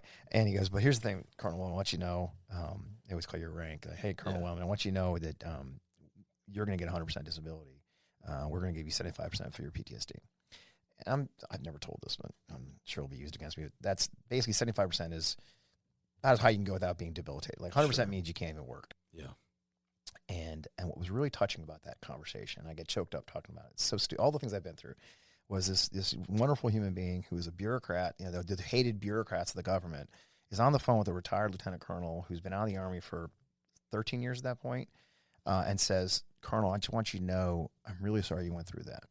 And I've processed a lot of these, and this is one of the worst I've ever seen come across my desk. And I'm sorry you had to go through this for so long without help. But I want you to know we're going to take care of you from now on. And I was really touched because I'm a human moment. Exactly. And I'm 55 years old at this point. I'm not a kid anymore. Yeah. And it really mattered to me to be seen by a fellow service member to say, yeah, you didn't make this shit up. Because for years, and Jason Cantor spoke about this. He wrote a great piece years ago. And of course, he has a whole book about it. PTSD is such an insidious, I know it's not what the topic of this conversation is. I apologize. I should be telling real war stories. No. This is the other war, right? I mean, it's such an insidious thing. You're so convinced you don't have it. You're so convinced you're just being weak, or the mistakes you're making, the self-destructive behavior, the suicide ideations are just because you're weak or you're not. It's such an insidious syndrome or disability. You're so convinced you're just broken, and you are. It doesn't mean you can't get fixed. And I've worked very hard myself, and I'm doing very well. I've got a wonderful relationship with a wonderful partner who knows my quirks. She knows that she can't not disappear. She has to call me when she goes places, and things like that. Like, oh, I don't see your location on the map. Where are you? I'm driving. Calm down. But it is, exactly. It's my trigger. My kids know. My kids to this day know. If I can't find them, they freak the fuck out. I freak out. Yeah. So it was very, very, very, very empowering to have someone like that say, and that's why I'm very impressed by what they've done. I cry for what they've done to that organization since this new administration has taken over, because they've taken the humanity out of it. An AI couldn't have done that. Yeah. And so, anyways, but that's the journey of so many of my peers. I think too often those of us who have PTSD are convinced we don't. We're also convinced if we do, it means we're weak or we're broken. You're not. Sure. I mean, I made mistakes. I did dumb shit, but I'm still here, I'm still contributing to society in some form. And I got a wonderful family, got a wonderful fiance. So anyway, sorry. I fight for mental health. I don't, anybody who discounts it or makes someone feel less than because of that, it's on my shit list. So. Yeah, I think we need to, and it's not. And I think that the thread for me now that I'm running for office is it ain't just us. And I used to say this all the time. When the studies show that 8% of PTSD in America is military. We don't own it. Right. Somebody gets raped. Somebody has a car accident. My oldest daughter was in a horrible car accident where she was a passenger. Now she freaks F out when she's a passenger. Right. Sure. It is not. We don't own it, but we've learned a lot of lessons, and we've been the guinea pigs in a lot of treatment. And I think we owe that to society to say, you're okay. It's okay for you to be afraid of this. Yeah, and it's time to stop not talking about stuff. Exactly. The time is now. I mean, the not talking about stuff is bygones. We don't need that anymore. And so much can be explained that way. Yeah. So many mistakes in your marriage, mistakes in your life, the way you raise your kids. There's something. There's always something going on. Absolutely. Look, as my fiance always says, none of us get out of this thing alive. Right. And I want to be as mentally healthy as I possibly can when I go. Yeah. Yeah. And I've been doing. I'm very proud of the work I've done. I mean, it's not been easy. And what I love about it is even after the divorce, and you worry in divorce, you're going to lose your family, and they find out the crazy shit that happened. whatever. Like, I'm so proud. My kids have, I had a little incident not long ago, and my 3 youngest were like, we've seen you do the work, right? We know you're not the guy you were. We've watched you do the work, and that matters too. That they have witnessed the journey that I've been on and respect it and understand it. So. And you've served as a role model to your children. Inadvertently, It's hugely important. It is important. I want to do a flyby of a few things. Sure, I know we're going long. I don't know. No, how it's long we're okay. going. And then I definitely want to give you space to talk about your campaign, your candidacy, the Sure. things that matter to you. Sure. Something I noticed that you mentioned in a previous interview. You got out briefly, but still you got out. If I heard it correctly, part of the impetus to get out was Clinton's impeachment trial. Damn it! Help me understand this. True story. So it's 1999. I am in Atlanta, Georgia. Work at the headquarters there. I was working for General Tommy Franks as a special assistant. Okay, cool. 13 years in the Army, so I'm on the right track. I was a fast mover. I was a fast tracker. I was that guy. Yeah. I was working for a general, a famous general, 3-star general, as his special assistant, which sounded fancy. I was just drawing those PowerPoint slides. Let's be honest, it wasn't as sexy as it sounds, but speech writing and hanging out. But you had to with the suit general. up every day, right? Oh yeah, it sounded very sexy. Yeah. And it's funny how I was a small C conservative. That's why I want you. I had a lot of time to think about this. Yeah. So what happened, of course, if you remember, President Clinton found out he was getting blowjobs in the Oval Office. Sorry about that. There it goes. I have to edit that out. And I remember sitting in Kuwait in the headquarters there thinking, Jesus Christ, this is Commander-in-Chief. This is what the Commander-in-Chief's doing at this time. The Commander-in-Chief's getting BJs, right? This wasn't political for me. Yeah. It's like I'm over baking my ass in the desert in Kuwait, 110-degree weather, and this is what my Commander-in-Chief's up to. Yeah. And I lost so much respect for him, and I was angry. Plus, the Army was just doing so many dumb things wrong. Like, we were so obsessed about this or that, like a social issue. And I sound like a conservative because I was kind of. But we weren't worried about war fighting. I'd been to war. It bothered me to no end that at that point, because I was traveling the general so much, I was overdoing my PT test. I was overdoing my range, and I was overdue on my physical because I've been traveling so much. But I got a letter from the commander because I missed a PowerPoint presentation that was done about some rule. And I said to myself, I think we got the wrong priorities. The stuff you loved at West Point was no longer important. Right. The Army stuff. Because I've been to war. You know what I mean? And my obsession was being ready for war. Yeah. And I was very blessed to have commanders in the Army as a young lieutenant and others who taught me you train for war all the time. Every time we flew a helicopter, we were training. We were doing, in Hawaii, we would fly in the tightest formations imaginable because they had to over the ocean. Every time we went for a joyride, we were flying the tightest. Everything was training. Yeah. And so the idea that here I am in 1999 at the time in the peacetime Army, admittedly that this is our priority, I got frustrated. I said, why am I doing this? I was living in Atlanta. My then wife was a flight attendant with Delta. We were living a pretty good life. Sure. The market was high. It was before the stock market bubble burst on the .com era. So I said, screw it, I'm going to get out. And I told General Frank, he was very understanding of it. He goes, I can't argue with this guy. He's right. He's at the time too, there was larger issues in the Army, but it's in the weeds. But essentially, I was still flying an aircraft that didn't exist anymore. And they kept saying, "Oh, we'll get you the next time." Like I can't go to it. I've been Oshpit been gone for 8 years. You guys can't get me a transition. It was just one thing after another, and I just said, "Screw it, I quit." And so I got out. May 27th, exactly 13 years. The dad got in, and this in-service recruiter approached me and said, "Hey, sir, I've got a reserve unit that you get $600 as a major. You'll get $600 a month, and you'll have to report for a weekend a month. And some guys even sounds nice. Some guys do it remotely. I'm like, ooh, that sounds good. A little extra money, and I'm like, that sounds awesome. A little extra money would be good because I'm poor. I got 4 kids in Peachtree City, Georgia. I'm like, oh, okay. And she was really good at working. Yeah, she was a salesman, as they are recruiters. Yeah. I'm a freaking 40-year-old major. I fell for it, and whatever I was. And I'm like, oh, okay, that sounds great. She didn't tell me that Forces Command was only manned at 80% strength, and anytime there was an emergency, they activated that unit. Yeah. So if somebody farted in a river, we were like, activate that FAU. And so I didn't know that. Really important talking point I should have asked. Hey, what do we do when there's a war? You missed the slideshow. Yeah. Right. Like, this building sure is empty. Why is this so empty? Well, you're you asshole. Like, oh. So once again, Fred failed to ask the rest of the questions. And so 9/11 hits. Yeah. Now I decided to run. God, so many stories. I was running for mayor. It's a long story. And so I had not done my AT, and I'm sure you appreciate your reserve officer. Oh, yeah. So I kind of kicked my nuts. I'm going to resign. I'm not loving this anymore. I didn't fit in. It was weird. It was like a boys' club. It was weird. And I'm like, I'm going to quit. So I skipped my AT.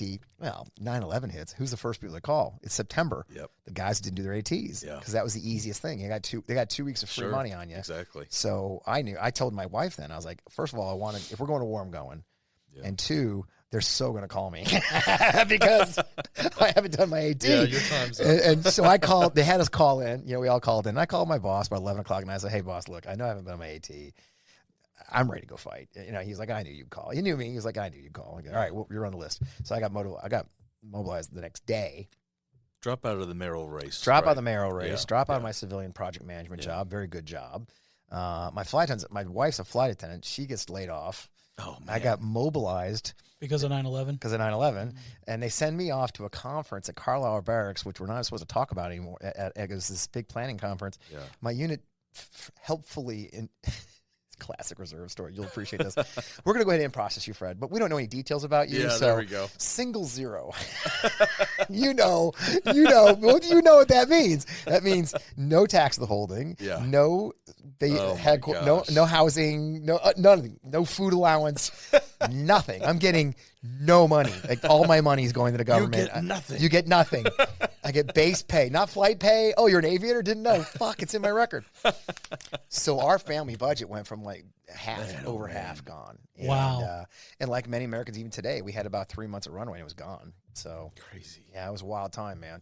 So I got mobilized, dropped out of the race, made news because I was the guy who dropped out of the mayor's race to go into combat. Yeah. And sounds pretty good. Yeah, it's a great story now. Yeah. So I spent about 3 months in the reserves. Said this sucks. I was working in the vault, getting fat, and I was like, I gotta get out of here. And I started calling the Army up, say, hey, do you guys need any old broken down aviators? And they did because we had such a big drawdown. Sure. They were short. Right. And, big drawdown. Big drawdown. Yeah. They're like, oh yeah, we need majors like crazy. And these fuckers, they're like, oh yeah, we're gonna send you to Korea to get caught up. Like, no, I'm going to war. I'm not going back in the Army to make colonel. I'm going back in the Army to go fight bad guys. I think if I made colonel, great, but that's not why I'm going back in. Sure. I'm going to fight. So luckily, I called the old 101st Airborne, and one of my old bosses was the brigade commander. He's like, hey man, here's the deal. I got 2 Apache battalions. I need a 3 operations officer, and I got a Black Hawk battalion. Like, you got a Black Hawk? He goes, yeah, it does all the stuff, and it's all Apaches and them. Yeah. I'm like, that sounds like fun. But I don't want to fly Black Hawk. He goes, well, here's the deal with Black Hawks, Fred. It's 6 weeks. I got a slot starting like Monday. You want in quick? Here's your option. Right. And, I don't know if you've heard the news, but something's going on. Yeah. Iraq. I'm like, oh, shit. And he goes, and Frank, I'd like to have an attack guy in my Black Hawk battalion. I like somebody who understands our world. And by the way, you have an infantry platoon. The Pathfinders were there, and they'd love to have a Ranger. I was a Ranger, Ranger qualified as their battalion 3. And I'm like, oh, that's really all the things. I'm like, all right, that sounds good. So Monday, you started to light up like the old guys. Yeah, exactly. I'm like, all right, Monday I'll go to Black Hawk school. So I fly down. I literally took my kids with me. It was crazy. My kids lived in the BOQ, and I went to Black Hawks. That's true. great. So toddlers, I had toddlers in the BOQ. In the BOQ. In the BOQ, it was great. That's how I went through Black Hawks. So this is a crazy time, man. And then I go to the 101st Airborne. I got a battalion S3 shot in the 101st and it was a really cool job. Great unit, 601st Aviation and General Petraeus. The funny story is I show up. Now, I've known Petraeus for years at this point. I taught him how to fly a helicopter one weekend when we were... And he had been your professor at He'd been my professor. He'd been my colonel. He'd been my, So we show up there, and he's a 2-star general, right? And we got the Blackhawks. We got the general's aircraft. So we had this brand new aircraft there, and I get a call. Literally the day I arrived, and they're like, hey, the division commander's down there, the hangar. Why don't you get your ass down there and check it out? So I get down there, and there's this huge, entourage, as one does with the 2-star, and a crowd. And Petraeus used to have this quirk where if he was bored, he'd just wander. His brain would wander. It was his thing. You could tell I knew him so well. I could see his brain going, no. He started looking off at the crowd. And they're briefing him, and I knew it. I've known him for all these years. I knew what was going on. And so I saunter up. I'm in the back of the crowd. And he's looking off, and he looks, and he goes, Fred Wellman. God damn it, you're back. I said, yes, sir, I'm back. He goes, oh, wow, hey, it's a great Screaming Eagle right there. That Fred Wellman, Screaming Eagle. Damn, it's good to have you back. That's great to be here, sir. He goes, oh, that's great. He goes, wow, that's great. He's just like still going on. Yeah. And the colonel, the 06, the brigade commander kind of saunters up next to me. He's like, and they didn't know who I was. It's the reservist who came back in the Army. They didn't know. I go, so I see the commander. I'm like, oh, yeah. It's a story. It was so funny. It was so funny. He was just like, okay, who the hell are you again? I'm like, I'm that reservist guy you never heard of. It was so funny. You're not zeroed out any longer. Yeah, exactly. Classic Petraeus story. Fred Wellman, great Screaming Eagle. Like, sir, it's today I'm the knowing VA. And so yeah, I had his bird, and it was a great experience. Something I want to mention really quick, just another strange coincidence. Your second wife, what was her name? Crystal. At 7 months pregnant with her son, she got into a car accident. Oh, you really did your homework. Oh my God, yeah. And then, but you didn't know that at the time. No, when I met her. Yeah, we met the PX in Hawaii. Who knew you can get wives there? It's in the greeting card section. As it turns out, you can get a wife at the greeting card section. So we met in the greeting card section. I was buying a birthday card for my mom, who was still alive then, and she was getting a birthday card for somebody. I don't know what it was. Actually, she was in a funeral card, but she was in the greeting card. She was in the birthday section to kind of hit on me, and I was in a flight suit. It looked really good. Then. There you go. Yeah. And so we started chit chatting. Yeah. And I call her that night, and we're talking, and I said, "Well, you need to know, as a widower, there's two reactions as a widower. They either want to mother you or they run away." Yeah. And I said, "Hey, so you just know the situation here. My first wife died about 8-10 months ago, and she was 7.5 months pregnant. She was in a car accident. She got killed." And Crystal's like, "Later, dude." Click. I'm like, "Oh, that was easy."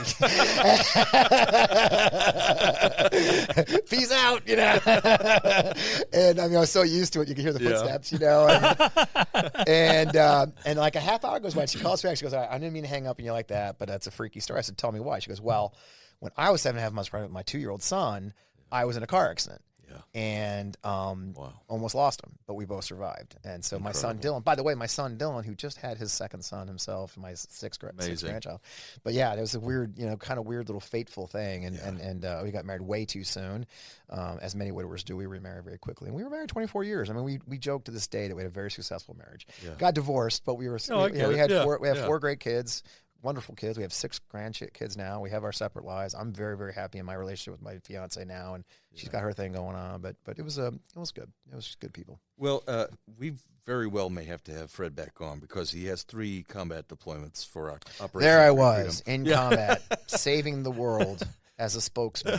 But I do want to be respectful of Fred's time and also Riley's time. Yeah. Really quickly. So, Fred, as he already mentioned, Fred worked with General Tommy Franks. He worked with General David Petraeus. He also worked with General Martin Dempsey. Marty Dempsey, what a mensch that guy is. And so there's boatloads of stories, I'm sure. Yeah. But I want to do my due diligence and give Fred the opportunity to talk about his campaign, talk about the types of values and things that he's fighting for as part of the election in the 2nd District of Missouri. Well, I don't want to make this political, obviously. So, I think we started the conversation off with service being in our blood, right? And I think all 3 of us at this table, even the 4th, Riley here, service runs in the family. His family was in politics and other service. Our service is the military. Your family, your dad lost his life tragically. That's how I was raised, and service was always the bug. I mean, when 9/11 hit, I went back in the Army. I gave it all up and went back in the Army. I had a pretty good life. When COVID hit, I ran a COVID field hospital in New York for veterans. Somebody called me and said, "Hey, we're going to go run a hospital." Like, that's crazy. Like, we need an admin. Oh, I could do that. Drove to New York. I literally got in my car and drove to New York in the middle of a pandemic. And my wife was, my ex-wife was angry. My girlfriend was like, "That's a terrible idea." Here's all the cough meds in the world in case you cough. You're not allowed to cough. I would take 8 pills a day and pass out at 2:00 every day. And I ran a hospital for 6 weeks in New York, and then I moved here, and Afghan was falling, and the International Institute here was overwhelmed by donations, and I said I could fix that. So I got a bunch of kids from Scott Air Force Base to organize it for several weeks. It's in. So when I saw where our country is today, when the Lincoln Project called, when I closed my company after the pandemic, I got the call from this guy Steve Schmidt, said, "Hey, come work for us. Sure. We're trying to save our democracy." We thought we were. I think we were doing that. And I said, "Well, that's right up my alley." And so I went to the Lincoln Project and tried to convince fellow veterans not to vote for Mr. Trump a second time. So it's always been the moment. And I saw a moment last spring when I saw what was happening in our country. Our current member is a little bit absent. We call her Absent Ann, and there's reasons for that. She's been in office 13 years. You get comfortable in a job. And unfortunately, I think people in America right now, especially in our district here in Missouri, really need somebody to represent them. They just need.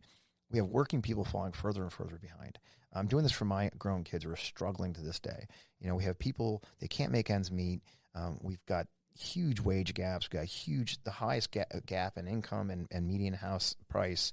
The average age of a first-time home buyer is 40 years old. Mm-hmm. Okay. A couple in their 60s in my district or on the ACA exchange saw their health care go up 299%.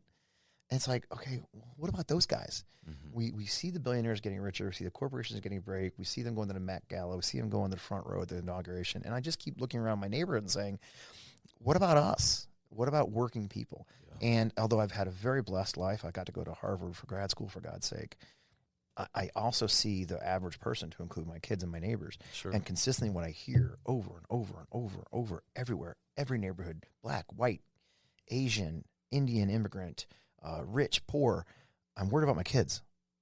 I mean, it's amazing to me. Mm-hmm. No matter who I'm talking to, I hear, I'm worried about my kids because my kids can't live in Kirkwood anymore. It's too expensive. You know, my kid's not going to have a job when he gets out of college. And so I just said to myself, I have certain gifts that I've been blessed with. I can gab, obviously. I have this podcast. I have 1 million people following me on social media. Is that enough? Is that enough? Is that me fighting for kids like Riley? Is it my 28-year-old son? Is it my neighbor's kids? Could I do more with these gifts that I've been given? And that's why I decided to step up and run for Congress. And it was the funniest thing. I remember Senator Doug Beck, one of our state senators here.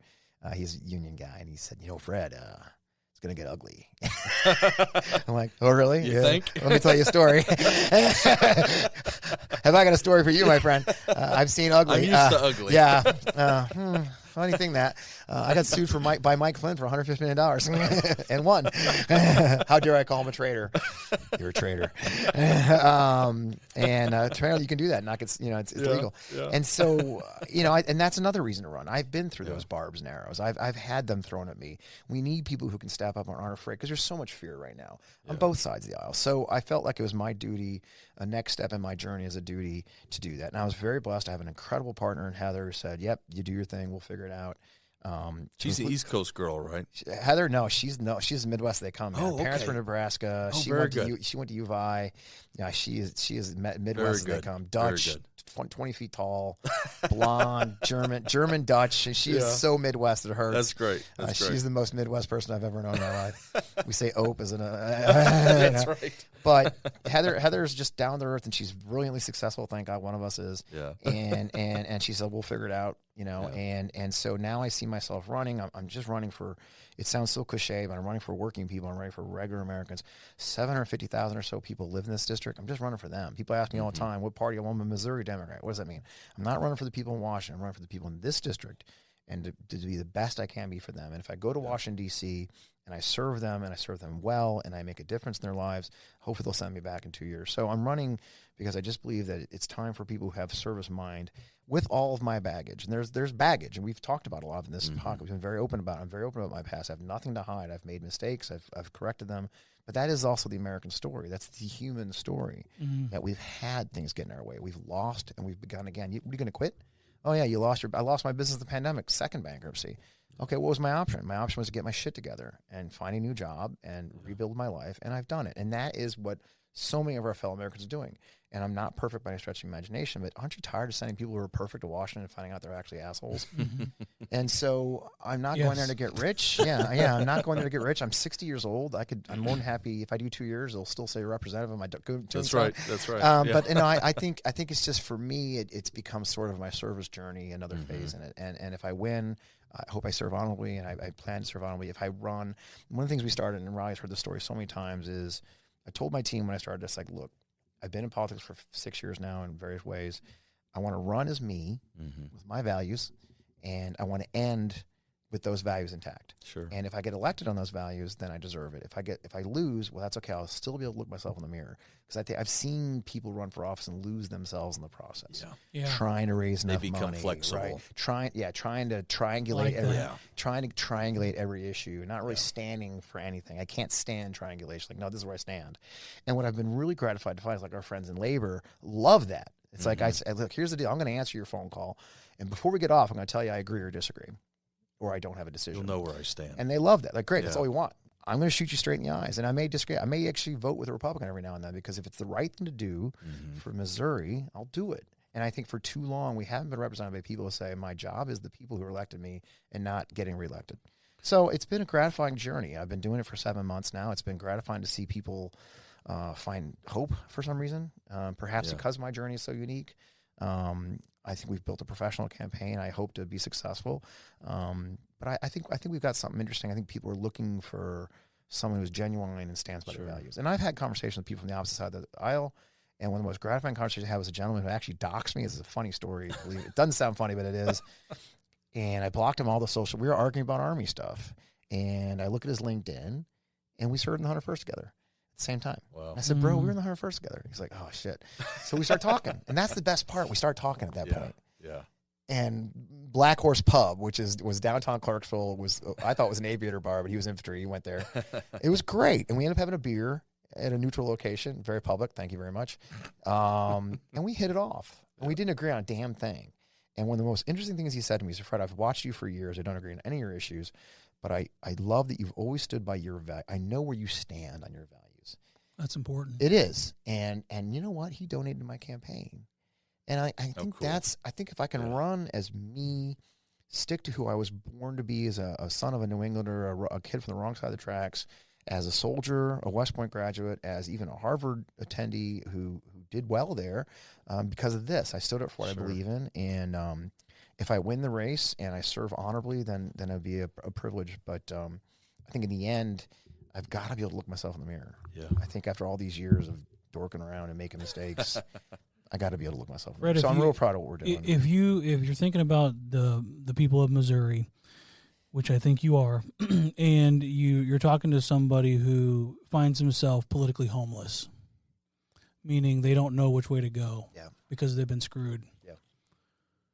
How can you help that person reconcile what to do next? I think you have to look for your value structure and say, you know, you guys remember, you're old enough probably to remember. You remember when we voted based on the candidate and not the party? Yes. That was a thing. It was a thing in this state. Split ticket, we used to call it. It's almost a dinosaur thing now where we just voted for the best person for the job. And for me, I'm trying to run as that person. Yeah, I'm a Democrat through and through.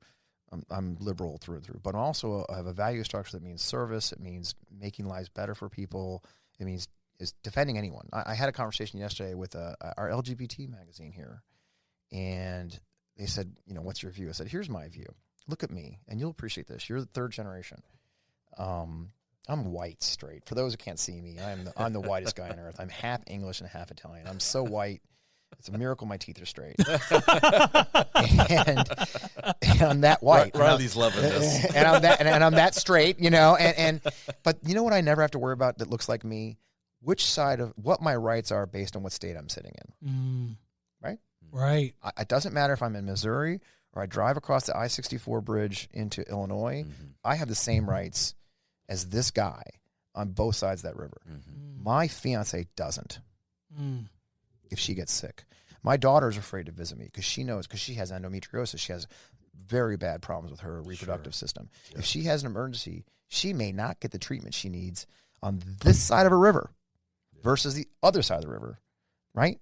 By the way, who has better health care in this location? This side of the river. Yeah.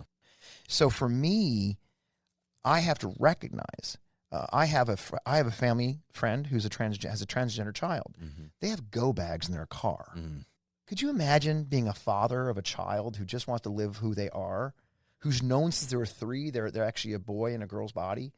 Could you imagine being a father of that child who's so afraid for their future? You have go bags in your car and a route mapped out to Illinois in case your government comes for you. Yeah. I have a problem with that. And it's because of I was raised to protect everybody. I was raised to stand in the way of the weak. I was raised to go to war and rescue. You know what we do when we shoot somebody in combat? You know, right? We fucking treat them. Yeah. Enemy or not, right? Yeah. And that's the American way of war and the way we do things. And it's my way I was raised. So if I can serve and somebody who's homeless at least sees a man or a woman who says, these are my values, protect the weak. It's out of the Bible, you know, the least of us. How do we treat the least of us in our society? That's my values. Is that Democrat today? It was Republican at some point, I'm sure. Abraham Lincoln, perhaps. Sure. But at this point, that is Democrat. And so I think if you're looking for home, I'm not running for Chuck Schumer or Hakeem Jeffries or any of those guys. That's not my job. My job is the people of Missouri and me. And so that's where I go. I say, here's who I am. If you're an independent, you're a Republican, you're looking for something different, judge me for who I am. Judge me for the words I say. Judge me for my experience. I will promise you I will govern based on those values. And we may disagree on things, but you know what? You're going to know. And I really do appreciate that, because in a microcosm of like a family, right? I've got a 19-year-old daughter and a 14-year-old daughter and a spouse that I've been married to for 25 years. Congratulations. And nothing can humble a man more than his child telling him what they believe when it's different than what you believe. Yeah. And I would die this second so they could have freedom. Yeah. We disagree on stuff. Yeah. They're adults. You know what I mean? That's it. And so I think we need to get back to a place, and I know this isn't a political show, Ethan, but I think we got to get it back to a place, especially since we're in Missouri and we're at a place for veterans in Missouri. Right. Missouri's got to come first for the representative that represents us. Yeah. Right, and it stops at the door of this place, this beautiful museum you guys just had me sitting in. If you guys haven't visited this museum, come see it. It's beautiful. I wasn't sure what to expect, but I found it. You're not sure what to expect, but it's wonderful. There's so many memories for me here. I can see myself reflected in so much of your stories here. Thank you for that. I can see myself reflecting your father's story. I'm very sorry for his loss, and it's wonderful to see him honored here properly. There's a certain point where our politics isn't our difference anymore. Right. We do have moral values. We have to have moral differences. We have to believe in the future of America and why it was founded, not the twisted version of it, the version of, hey, I came here originally because my family came here because they were Puritans. The town we left in England was where the Puritan prison was. Yeah. We literally escaped the prison that was in Ilchester, England, in southwest England. Yeah. My mother's family came from Italy. Same reason, seeking a better life. I think that's the miracle of this country, and to see that ruined.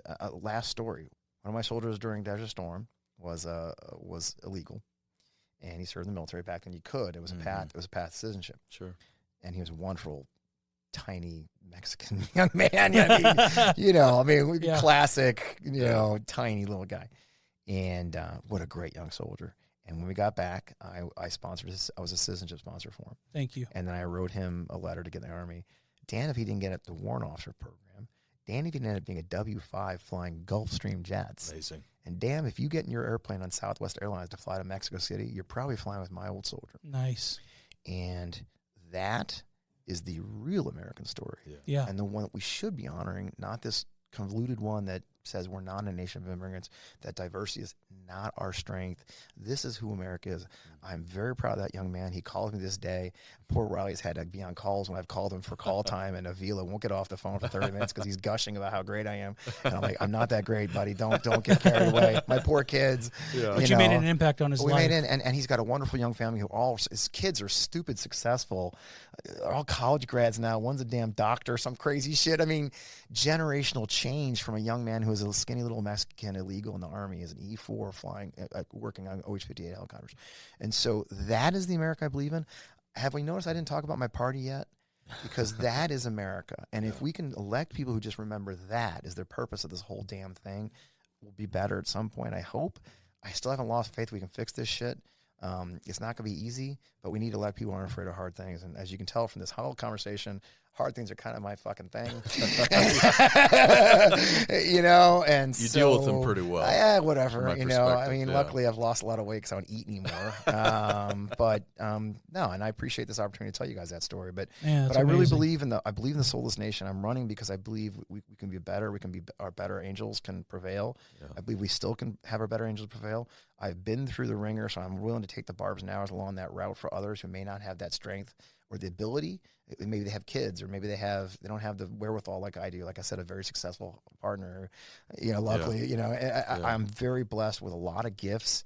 If I don't use those gifts to make my community and my citizenship and my country better, then what good am I?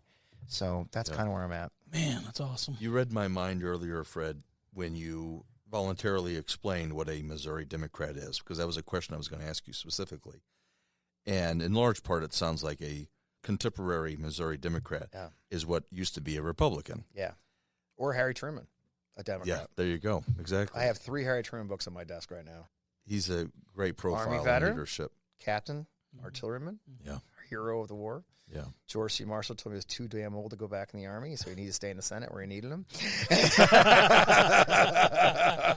a great American. Great Missourian. I love President Truman. Great Missourian, exactly. That's a great transition, actually. As Jason was asking profound questions, I really appreciate those questions from Jason. I was thinking about what I wanted to ask last, And my first thought was, and I'll just reveal what I was going to ask. I was going to ask you, what is the difference of the American dream in 1987 when you got out of West Point versus today? But I don't want to do that. Appreciate that. Because I want to keep this on Missouri, because you're running for the people of Missouri, and you've discussed that. What place in our nation's future and our nation's prosperity does Missouri, should Missouri play? Oh, I love that. That's a great question. And it is the dream that I have, is that we have representatives who understand the beauty of this place. You know, I moved back here 5 years ago, and reluctantly, you know, honestly, I left with skid marks when I left Kirkwood.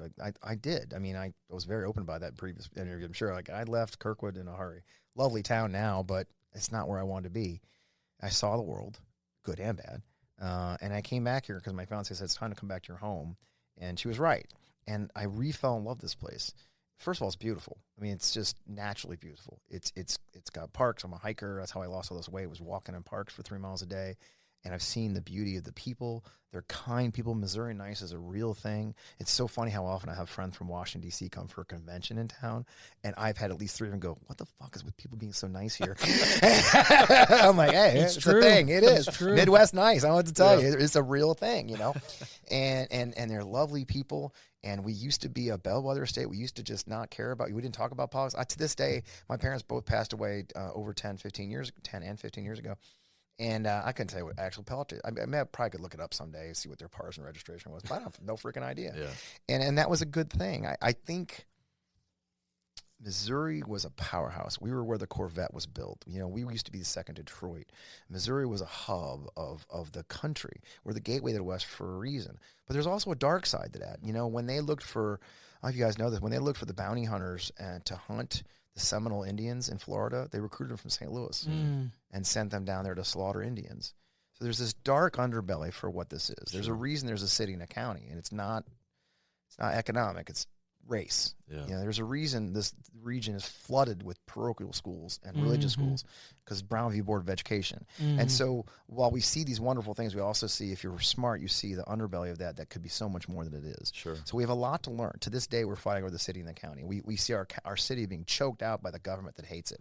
I'm so tired of hearing, why is St. Louis City broken? I don't know, because their fucking government hates them. Yeah. Right? We're at war with their own state on any given day.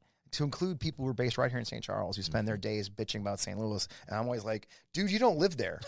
Well, I got to go to the baseball game. Shut the hell up, dude. Don't go. Yeah. Buy TV.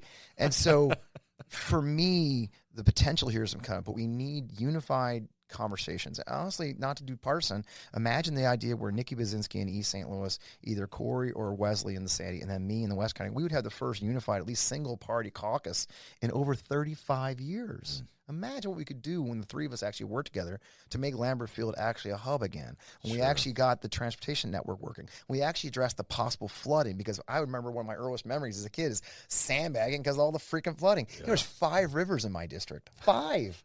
5 major rivers. That's why there's a river on my logo. Yeah. So if we address these issues, we can be so much more aware. We are the heart of the nation. This was the heartbeat. Absolutely. The heartbeat of the country. And it should be that again. And we've gone backwards in many ways, from Wash U being one of the mightiest med schools in the country being turned back. Forest Park being the larger than Central Park. I mean, the beauty and love that we have for this place should be reflected in our reputation if we had a unified government that actually cared about what we look like and what our future looks like. So I do dream of beyond just the border. People say, well, Fred, the city's not in your district. Like, well, look at the lines, didn't matter. They wouldn't keep changing them so much because they're constantly changing them. You know, if the lines mattered, but you and I know my carpenters that live in my district are building houses in North County. Sure. My sheet metal workers are building factories in the city.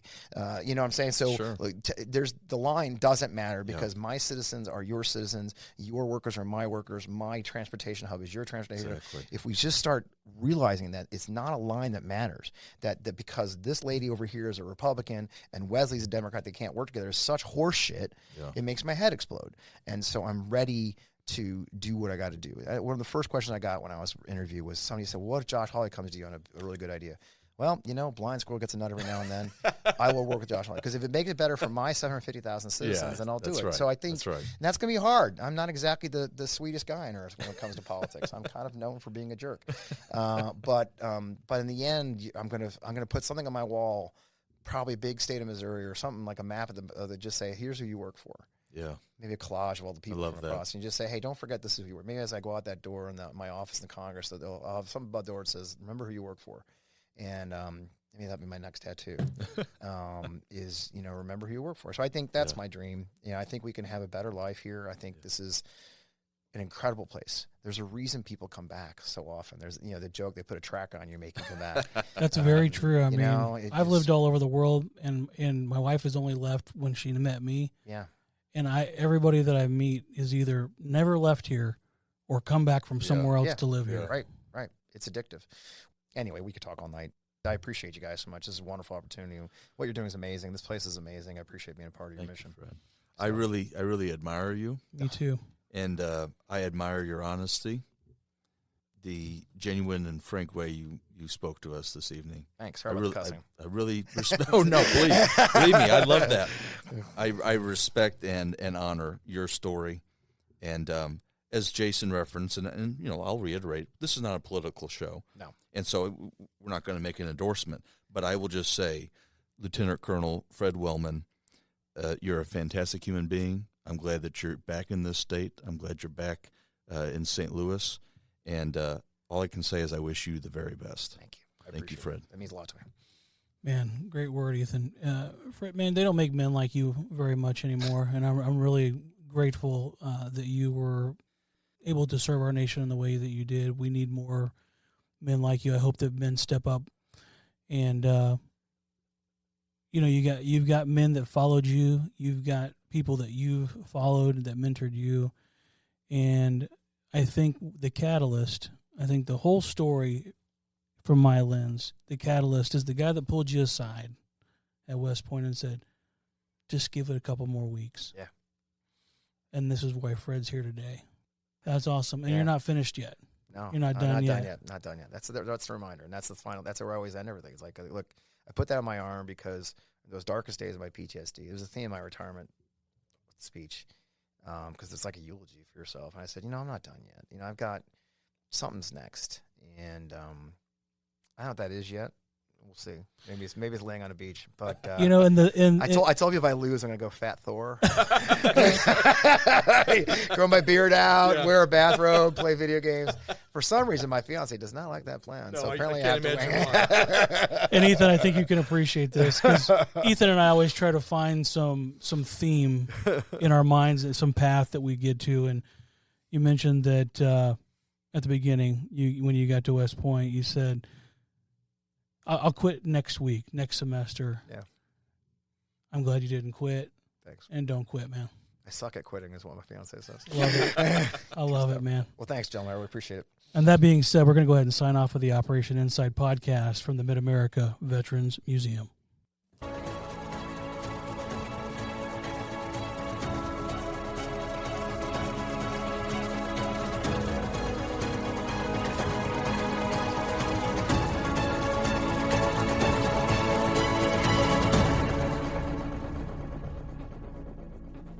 Operation Insight is brought to you by the Mid-America Veterans Museum, where we believe every veteran has a story. If you agree and you enjoyed today's podcast, please take a moment to like, subscribe, and leave a review on whichever platform you listen. Don't forget, sharing this episode with friends and family is a great way to support the museum and our mission of sharing veteran stories. Thank you for listening.